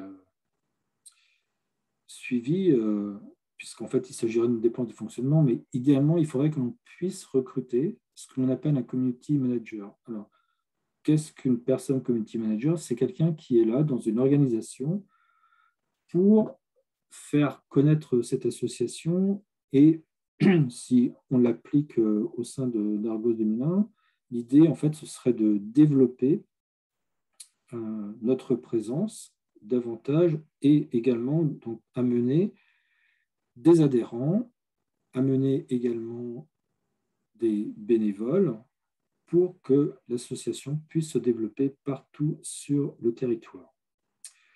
Une 6e commission qui là, a trait plus particulièrement bien justement donc, au développement de l'association et de ses antennes, puisque moi, ça fait depuis 10 ans que je suis dans l'association, que j'entends parler du développement des antennes. C'est quelque chose qui n'est pas simple. Donc, je pense que ça, effectivement, il était important qu'une commission s'empare de ce sujet avec les problématiques des bénévoles, de leur formation, d'une amélioration continue des pratiques. Et puis surtout, c'est que je pense, j'avais eu cette idée l'année dernière, donc avec le transfert de nos activités donc, en présentiel, j'aime pas beaucoup ce mot, mais sur l'outil numérique, peut-être de créer ce que j'ai appelé des communautés géographiques virtuelles, mais qui pour autant seraient bien réelles au niveau départemental, parce que je pense qu'en termes de coût et de facilité, voire de faisabilité, c'est probablement beaucoup plus facile que de créer une antenne physique, mais antenne physique qui viendrait dans un second temps, une fois que l'antenne, entre guillemets, virtuelle, fonctionnerait bien. Donc, ça reste à voir. Une 7e commission autour de la prévention dans les collèges, les lycées et l'enseignement supérieur, donc pour présenter ce que sont ces troubles bipolaires. Parce que, comme vous le savez, donc, le trouble bipolaire est une maladie qui souvent se déclare aux alentours de 20 ans, au moment où on rentre dans l'enseignement supérieur. C'est aussi cette période de l'adolescence et de l'entrée dans la vie adulte où, eh bien, ma foi, donc, on peut être amené à prendre, entre guillemets, des toxiques. Et ces toxiques peuvent être donc, source du déclenchement d'une maladie mentale et, dans certains cas, d'un trouble bipolaire. C'est assez connu et, en tout cas, vu de l'association Argos 2001, mais c'est beaucoup moins connu vu du grand public. Donc voilà, j'ai brossé dans les grandes lignes ces 9 commissions. Moi, je vous invite, s'il y a des gens parmi vous ce soir qui souhaiteraient nous rejoindre dans ces commissions, eh bien, à nous contacter via notamment notre adresse mail contact@argos2001.fr. Également, si certains parmi vous souhaitent devenir bénévoles, eh bien c'est pareil. Je vous invite vraiment à nous contacter. Et puis, si parmi vous également ne sont pas encore adhérents, eh bien, ma foi, je pense que c'est le moment. Et puis, si d'aucuns souhaiteraient nous apporter des dons, vous êtes également les bienvenus. Donc, je vais maintenant passer la parole à Eliane Melon, qui va vous parler de la supervision dans le domaine de la santé mentale et comment on voit les choses chez Argos 2001. Donc ça, ce sera le premier temps de son intervention. Puis comme je l'ai indiqué tout à l'heure, dans un second temps, elle nous fera part de 3 travaux de recherche européens auxquels l'association Argos 2001 a été invitée à participer et je pense que c'est un honneur nous concernant. Eliane, merci Dominique. Eh bien, comme je l'ai vu dans les questions, tout le monde est impatient de pouvoir te poser des questions précisément. Et on m'entend là? Oui, ça va? Oui. Donc, je vais essayer d'aller un peu vite. Donc, le premier sujet que m'a confié Dominique, c'est de vous parler de la supervision. Alors, ça a fait beaucoup couler d'encre et de passion depuis plusieurs mois. Donc, je voulais juste mettre au point pour ceux qui ne savoir qu'on parle exactement à peu près, en tout cas, de la même chose. La supervision, qu'est-ce que c'est? D'abord, c'est un mauvais terme à mon avis. Super, ça a quelque chose de surveillant, de au-dessus. On ne peut pas, bon, c'est le mot, c'est plutôt une vision de l'extérieur, une vision, un autre regard sur des actions, des événements, etc. Bon, alors il y a autant de supervision que de lieux où c'est exercé. Ça s'est multiplié, mais en fait, la supervision, historiquement, à ma connaissance, a été faite par les psychiatres, les psychanalystes plus particulièrement, pour d'autres psychanalystes afin d'une part, contrôler un petit peu leur pratique, c'est pas tellement ça, et puis aussi à les aider à résoudre les problèmes que leur exercice vis-à-vis d'autres personnes pouvait susciter. Le meilleur exemple pour moi, c'est quand on voit En thérapie, vous savez, cette série télé très bien, où on voyait que Carole Bouquet, psychanalyste elle-même, avait le rôle de superviseur vis-à-vis d'un autre psychanalyste. Et on voyait aussi qu'elle avait beaucoup de difficultés parce que, comme elle le connaissait, ils étaient en quelque sorte sortaient de la même mouvance, c'était très difficile pour eux. Donc, une première leçon, c'est que le superviseur, il ne doit avoir strictement rien à faire avec les personnes qu'il est censé superviser, même s'il, évidemment, il doit avoir des connaissances sur ce que font les gens. Alors, qu'est-ce qu'Argos 2001 est? C'est une association de pères aidants. Hein. C'est tout à fait clair. Sylvie le précisait tout à l'heure dans une question-réponse, c'est de la préaidance que nous faisons. Ce sont des personnes souffrant de troubles bipolaires et de leurs proches qui vont essayer d'aider et de soutenir d'autres personnes souffrant des mêmes troubles. Alors, évidemment, il y a un risque là, à la fois pour un risque émotionnel, un risque de déstabilisation, à la fois pour ceux qui animent, ceux qui font les groupes de parole, l'écoute, etc. Et il y a également un risque pour ceux qui viennent chercher de l'aide chez nous. Donc, comment les aider, comment s'aider? Mais il semble que la meilleure façon, ce serait de proposer une supervision. Quel type de supervision? Eh bien, évidemment, une supervision en santé mentale. C'est quelque chose qui est bien connu, bien admis. La supervision est obligatoire pour toutes les personnes qui travaillent dans les institutions, qui prennent soin de patients souffrant de troubles psychiques, quelle que soit leur profession. Ainsi, les psychiatres, les psychanalystes, enfin pas les psychanalystes sont rarement dans des institutions, les psychothérapeutes, les infirmiers, les soignants, tous les soignants qui participent aux soins psychiatriques sont soumis, ce n'est pas le bon terme non plus, on bénéficie d'une supervision. En fait, la supervision est incontournable dans toute relation d'aide. Alors, quelle est la mission du superviseur? C'est dans les lieux où l'outil de travail, c'est soi-même, c'est de maintenir les équipes en état de marche et de soutenir les équipes et chacun dans l'équipe. Donc, il faut, alors, quelle personne choisir? Alors, il faut savoir que la supervision, c'est un métier. Bon, donc, il nous faudra, c'est un métier, donc il faudra quelqu'un qui exerce ce métier, évidemment, dans le champ de la santé mentale. Alors, ça peut être toutes sortes de profils. Ça peut être un psychiatre, un psychologue, un psychanalyste, un infirmier spécialisé, quelqu'un qui a un diplôme de supervision. Ça peut être toutes sortes, il peut avoir toutes sortes de profils.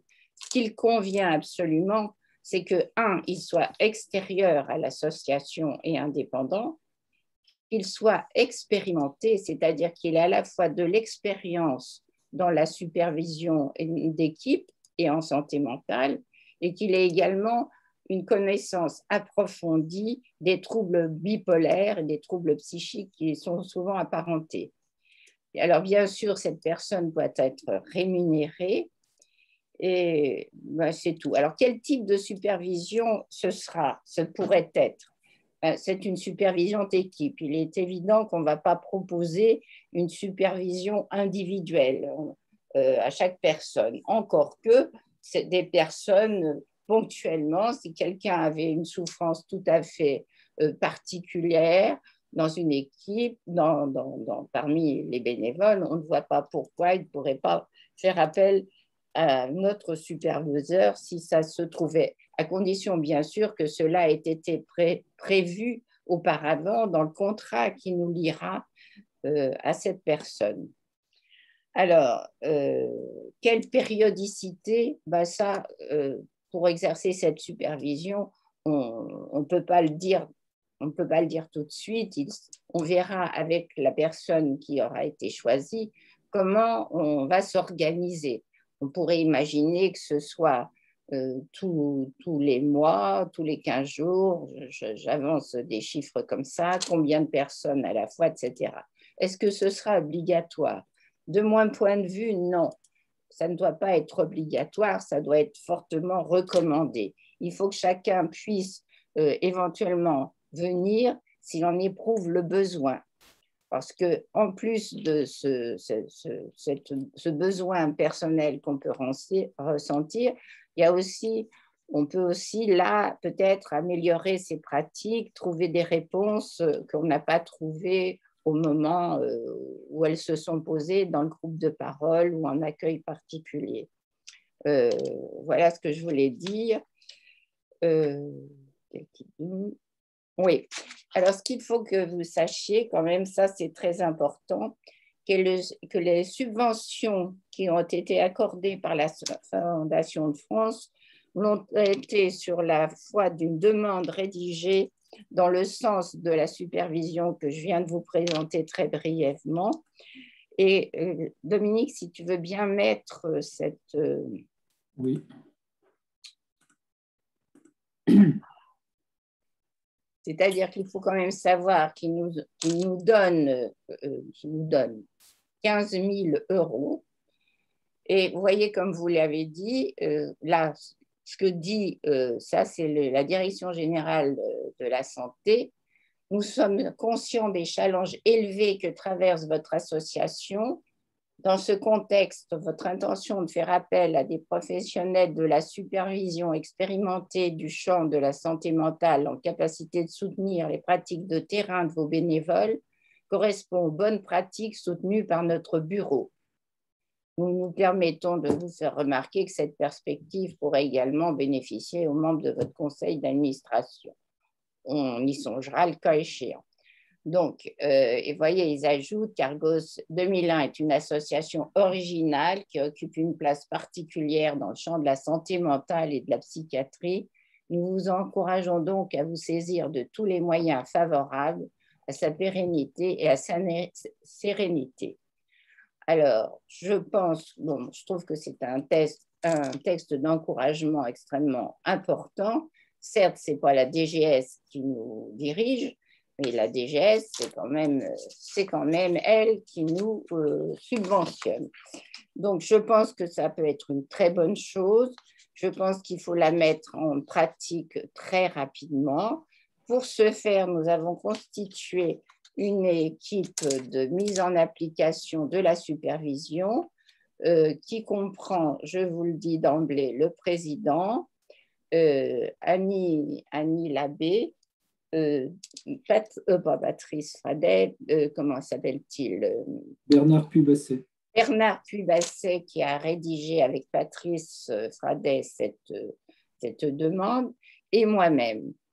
Et nous, bien sûr, comme il y a eu avant, vous le savez parfaitement, une autre commission, un groupe de travail qui s'est occupé de ce thème et qui avait ses propres conclusions et qui a même auditionné deux candidats potentiels pour ce poste. Nous recevrons, avec notre nouveau groupe, là, nous recevrons ces deux personnes qui avaient été pressenties par Chantal Boutry. Et si toutefois Chantal veut être présente à l'audition, à la deuxième audition donc, de ces personnes, nous y sommes totalement ouverts. Voilà ce que j'avais à dire sur le sujet. Pour l'instant, alors peut-être je peux passer au sujet suivant parce qu'il est déjà tard. Hein, Dominique ? Oui, ok. Alors, voilà ce qui s'est passé. Alors, on a reçu plusieurs propositions de participation, d'être représentants dans des gros projets européens. Donc, alors, la première proposition, c'était, en fait, ce n'est pas la première proposition, Jean-Luc Royan, qui est psychiatre, il est directeur adjoint du centre collaborateur de l'OMS pour la recherche de la formation et la formation en santé mentale. Alors, les centres collaborateurs CCOMS, en fait, il y en a 18 dans le monde. Il y en a un seul en France, et c'est celui-ci. Alors, ce centre collaborateur a mis sur pied, il y a déjà quelques années, une copsychiatre. C'est une étude qui a pour but d'explorer les risques cardiovasculaires chez les personnes ayant des troubles psychiques. Alors, ils ont mis le comité de pilotage a organisé la mise en place de cette étude et a fait appel, il y a 1 an ou 2, je crois, à notre association qui était représentée à l'époque par Annie Labbé. Donc, j'ai pris la suite hier, le 22 septembre, dans la deuxième réunion de COP4, là.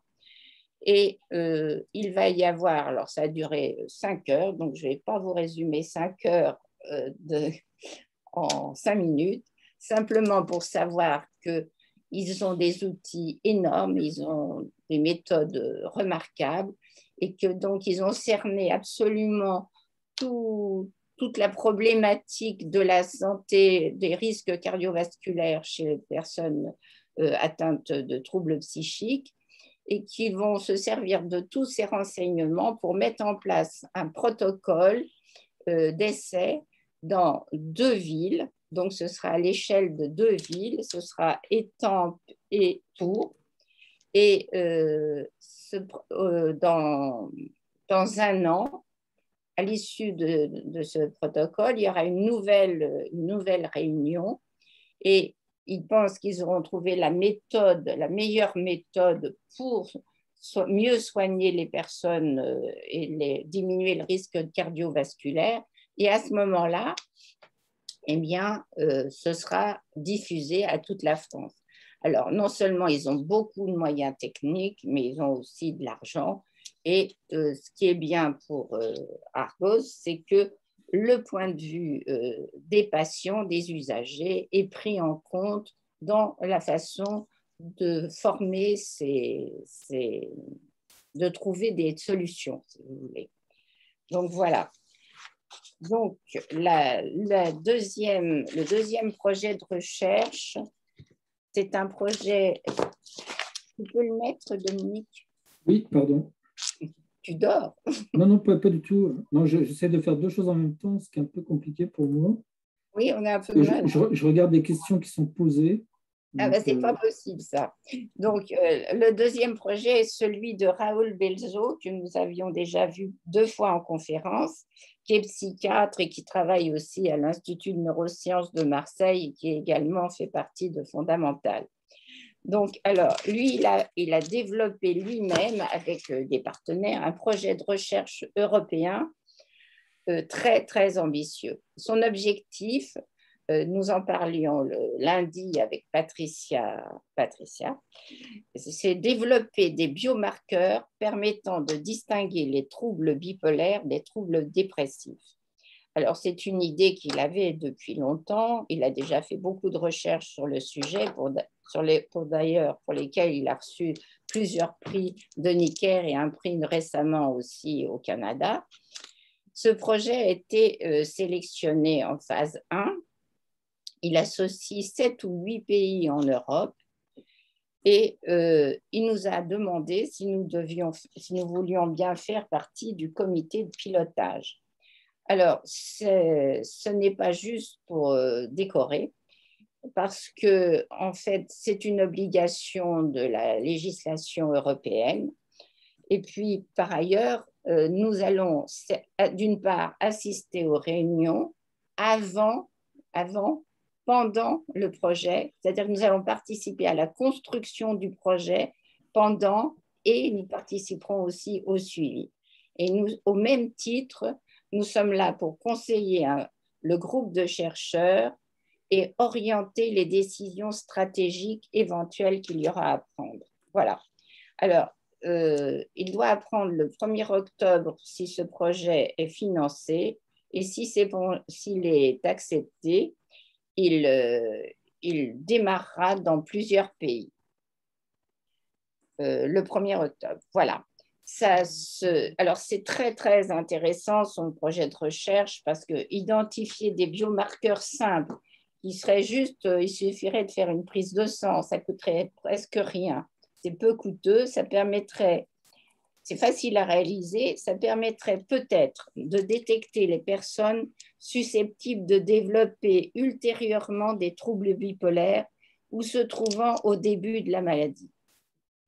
C'est quasiment de la prévention, vous voyez, détecter les personnes à risque et puis si elles sont malades, les traiter aussitôt. Ça changerait complètement la physionomie de cette pathologie et il se peut très bien que ça survienne si l'étude est acceptée, si elle fonctionne, et Belzo est tout à fait persuadé que ça va fonctionner. Ça permettrait peut-être que d'ici 1 an ou 2, on dispose de ces examens qui permettraient à ce moment-là d'identifier les personnes à risque et de les soigner même avant qu'ils soient malades. Voilà. Bon, donc moi, je suis très emballée. Alors, évidemment, je pense, dès qu'il sera accepté, il a promis de venir nous en parler. ça, on ne l'en empêchera pas. Bon, alors ensuite, je ne sais pas, ils sont contagieux. Il y en a un autre, Jocelyn Ouenou, bon, que nous avions déjà vu, qui est donc un psychiatre, il vient de passer professeur.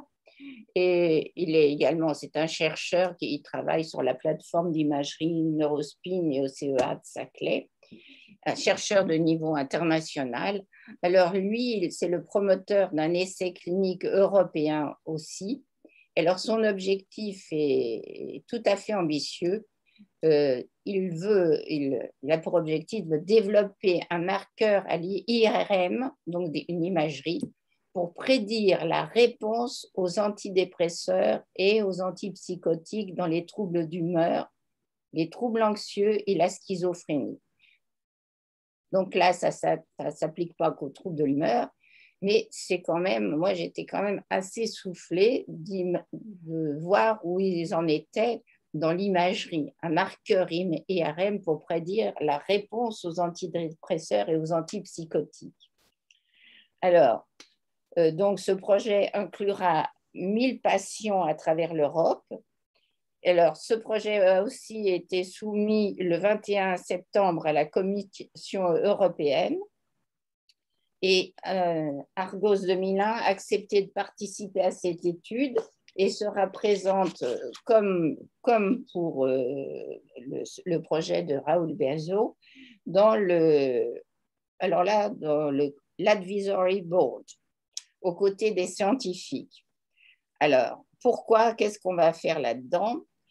Alors, la question que pose Ouenou, je vous la lis. Il faudra réfléchir autour de comment des marqueurs indiquant une future potentielle ou bonne ou mauvaise réponse au traitement peuvent être pris en main par les patients pour mieux comprendre et gérer leur prise en charge. Vous voyez que c'est extrêmement ambitieux. Et puis, on sera là aussi pour orienter le projet en un sens qui soit le plus bénéfique pour les patients à terme. C'est donc là aussi une participation active dans la construction, l'orientation, la mise en place d'un projet européen visant à améliorer la prise en charge des pathologies psychiques les plus invalidantes. Donc, je pense que nous pouvons être tout à fait fiers de participer à ces recherches. Voilà. C'est tout ce que j'avais à vous dire ce soir. Je vous remercie de m'avoir écouté jusqu'au bout. Merci beaucoup, Eliane.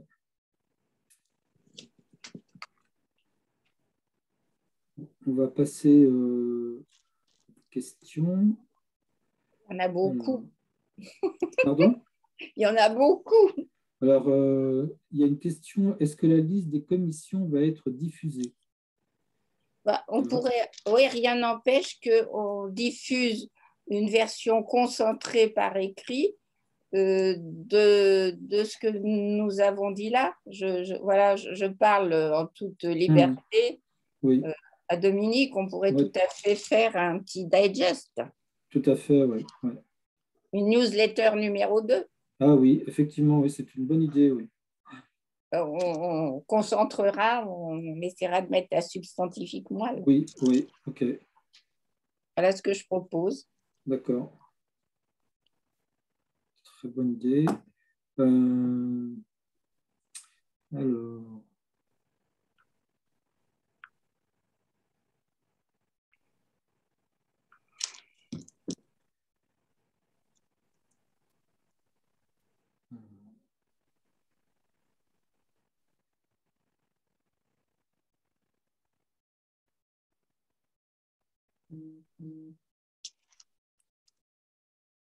C'est vrai qu'il y a beaucoup de commentaires, il y a plus de commentaires que de questions. Il y a quelques compliments. Oui, effectivement. Alors, je suis d'accord qu'on n'a pas été excellent techniquement. Hein. Oh, ça va, ça aurait pu être pire. Alors, je vois retour sur les initiatives locales évoquées dans la discussion, et ce, après avoir écouté avec attention le développement de supervision. Et le sujet suivant. S'appuie-t-elle chez Argos sur un travail de fond de sa gouvernance démocratique? Les initiatives locales sont-elles ou seront-elles en lien avec les travaux de réflexion, Bien sûr, d'action des commissions d'Argos évoquées avec précision ce soir, de gouvernance d'Argos? En ce sens, quel est le collectif des antennes? Un projet Argos. Le collectif des antennes, en fait, c'est ce que j'ai compris. Sylviane pourra compléter, donc, puisqu'elle est présente ce soir. En fait, les antennes ont pris l'initiative de se réunir, d'échanger entre elles, de trouver ensemble, je pense, de mutualiser en fait des réponses à des questions, de faire remonter à ce que j'entends parfois encore écrit, ce qu'on appelle Argos national, en l'occurrence donc le conseil d'administration. Et moi, je trouve que c'est plutôt une bonne chose. Donc, aujourd'hui, je crois qu'il n'y a pas de forme juridique déclarée, mais en tout cas, ce que j'ai compris, c'est une réunion, les antennes qui se réunissent, je ne sais pas selon quel rythme, apparemment, je peux comprendre que c'était réuni 2 à 3 fois cet été pour échanger entre elles. Et c'est vrai que c'est beaucoup mieux que de rester isolé dans son coin. Et en plus, donc, comme il y a une commission antenne qui va être créée, et donc lors du conseil d'administration, je n'étais pas demandeur, mais c'est moi qui vais me retrouver donc, le référent de cette commission. Et comme je l'avais indiqué d'ailleurs à Sylviane et aux personnes qui m'avaient invité à cette réunion le 3 septembre, je pense qu'il y a des gens du collectif qui seront les bienvenus pour participer dans cette commission parce que c'est vraiment quelque chose de très, très important. Et moi, je n'ai pas la réponse à toutes les questions et je crois beaucoup en fait à l'intelligence collective du groupe pour arriver à trouver des solutions et faire un pas important dans le développement de ces antennes. Moi, je me répète, mais c'est vrai que ça fait depuis 10 ans que je suis dans cette association et on n'a pas encore trouvé le moyen justement de se développer, de se structurer. Donc, j'espère que les travaux du groupe y aideront.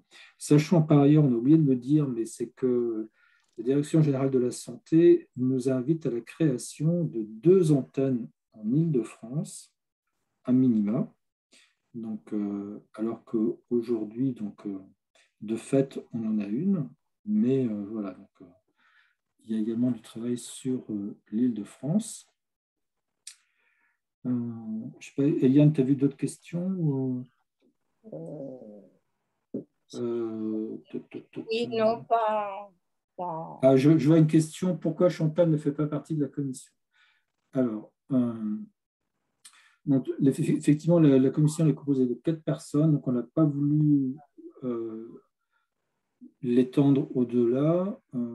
C'est qu'en fait, on a choisi Annie comme en tant qu'ancienne présidente de l'association, et puis également qui faisait partie du groupe des 5 personnes qui avaient travaillé sur la supervision. Donc, pour ne pas les nommer, Najiba Ouo, Christelle Amiche, Patricia Gical, Annie Labbé et, je crois que j'oublie personne, Chantal Bautry.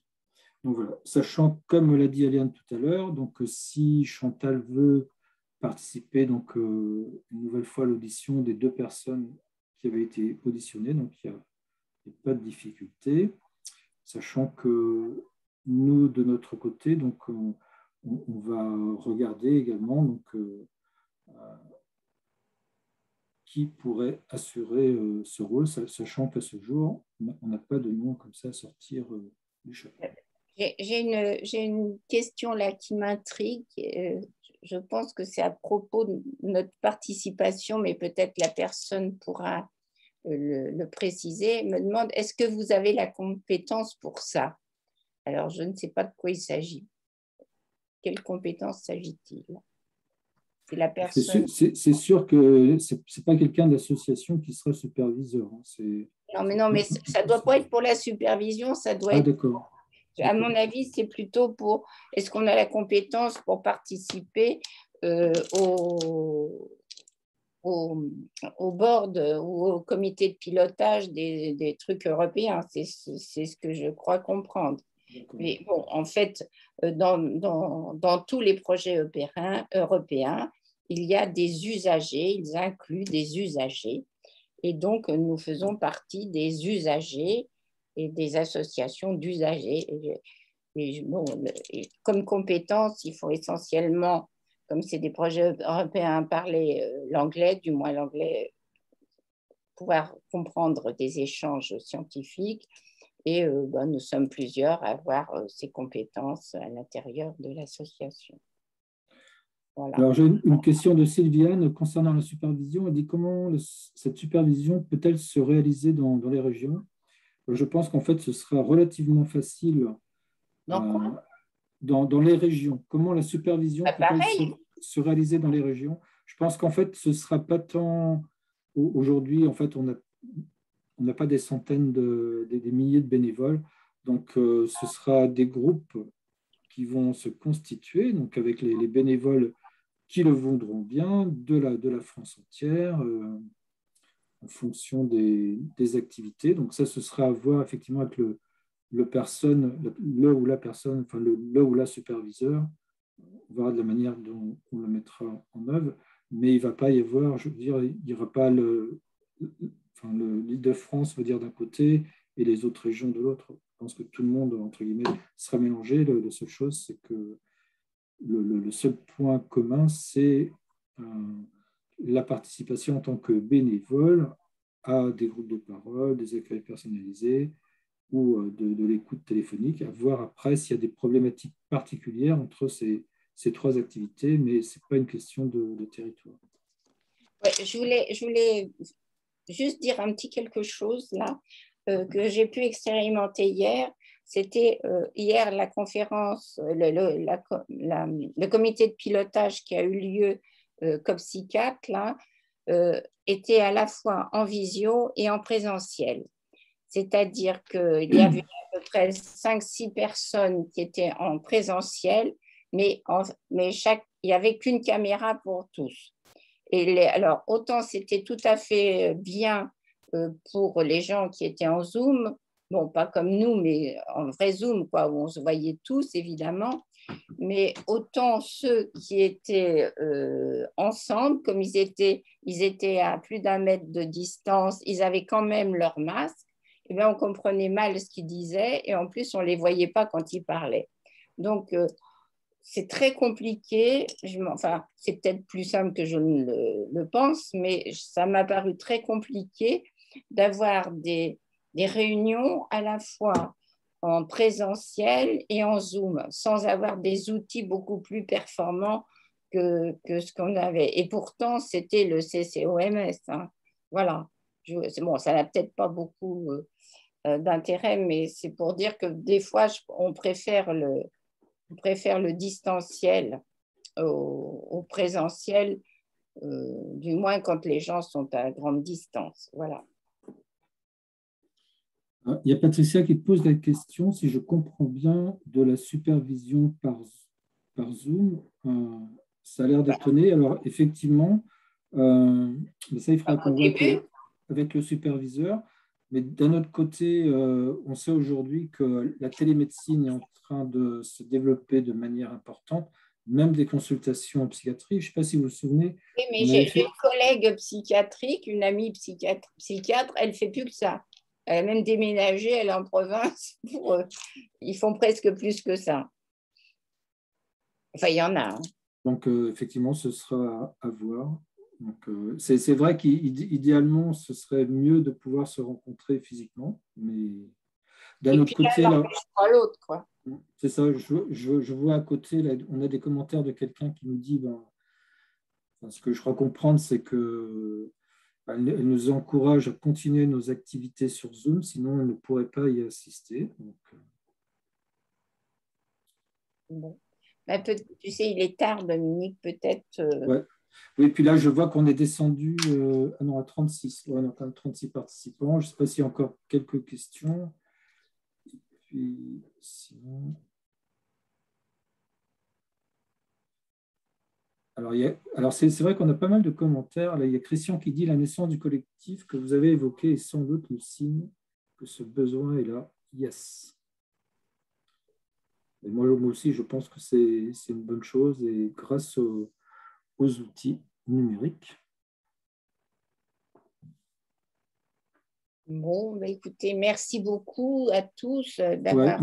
Merci à vous. Donc, effectivement, on va retenir l'idée d'Eliane, qu'on n'avait pas… Justement, ça rentre dans le cadre de la communication, qu'on fasse donc un digest de ce qu'on s'est dit là, ce soir et puis qu'on communique via la prochaine lettre d'information à l'attention des adhérents. Et puis comme ça, vous pourrez réagir aussi. Vous pourrez réagir. Ouais. Les gens pourront réagir à la communication aussi. Alors, sachez qu'il y a un canal qui est très peu utilisé, du moins par les bénévoles et les adhérents d'Argos, c'est questions@argos2001.fr. C'est une boîte dans laquelle on reçoit beaucoup de questions de gens de l'extérieur quand ils ne savent pas à qui s'adresser apparemment, sur tous les sujets. Nous sommes 3 à y répondre actuellement. Bon, ce n'est pas énorme, mais il y en a. Alors, sachez que vous pouvez parfaitement soit nous contacter par téléphone, nos adresses mail, tout ça, c'est loin d'être secret, mais aussi mettre vos commentaires sur cette adresse, questions@argos2001.fr. Voilà. Je vous souhaite à tous un bon repos et merci d'être venus ce soir. Merci à vous. Au revoir. Si peut-être une chose à indiquer que l'on n'a pas fait, ce sera le thème de la prochaine conférence mensuelle du mois d'octobre prochain. On peut dire qui c'est, mais le thème exact, il n'est pas donné. Alors, vas-y.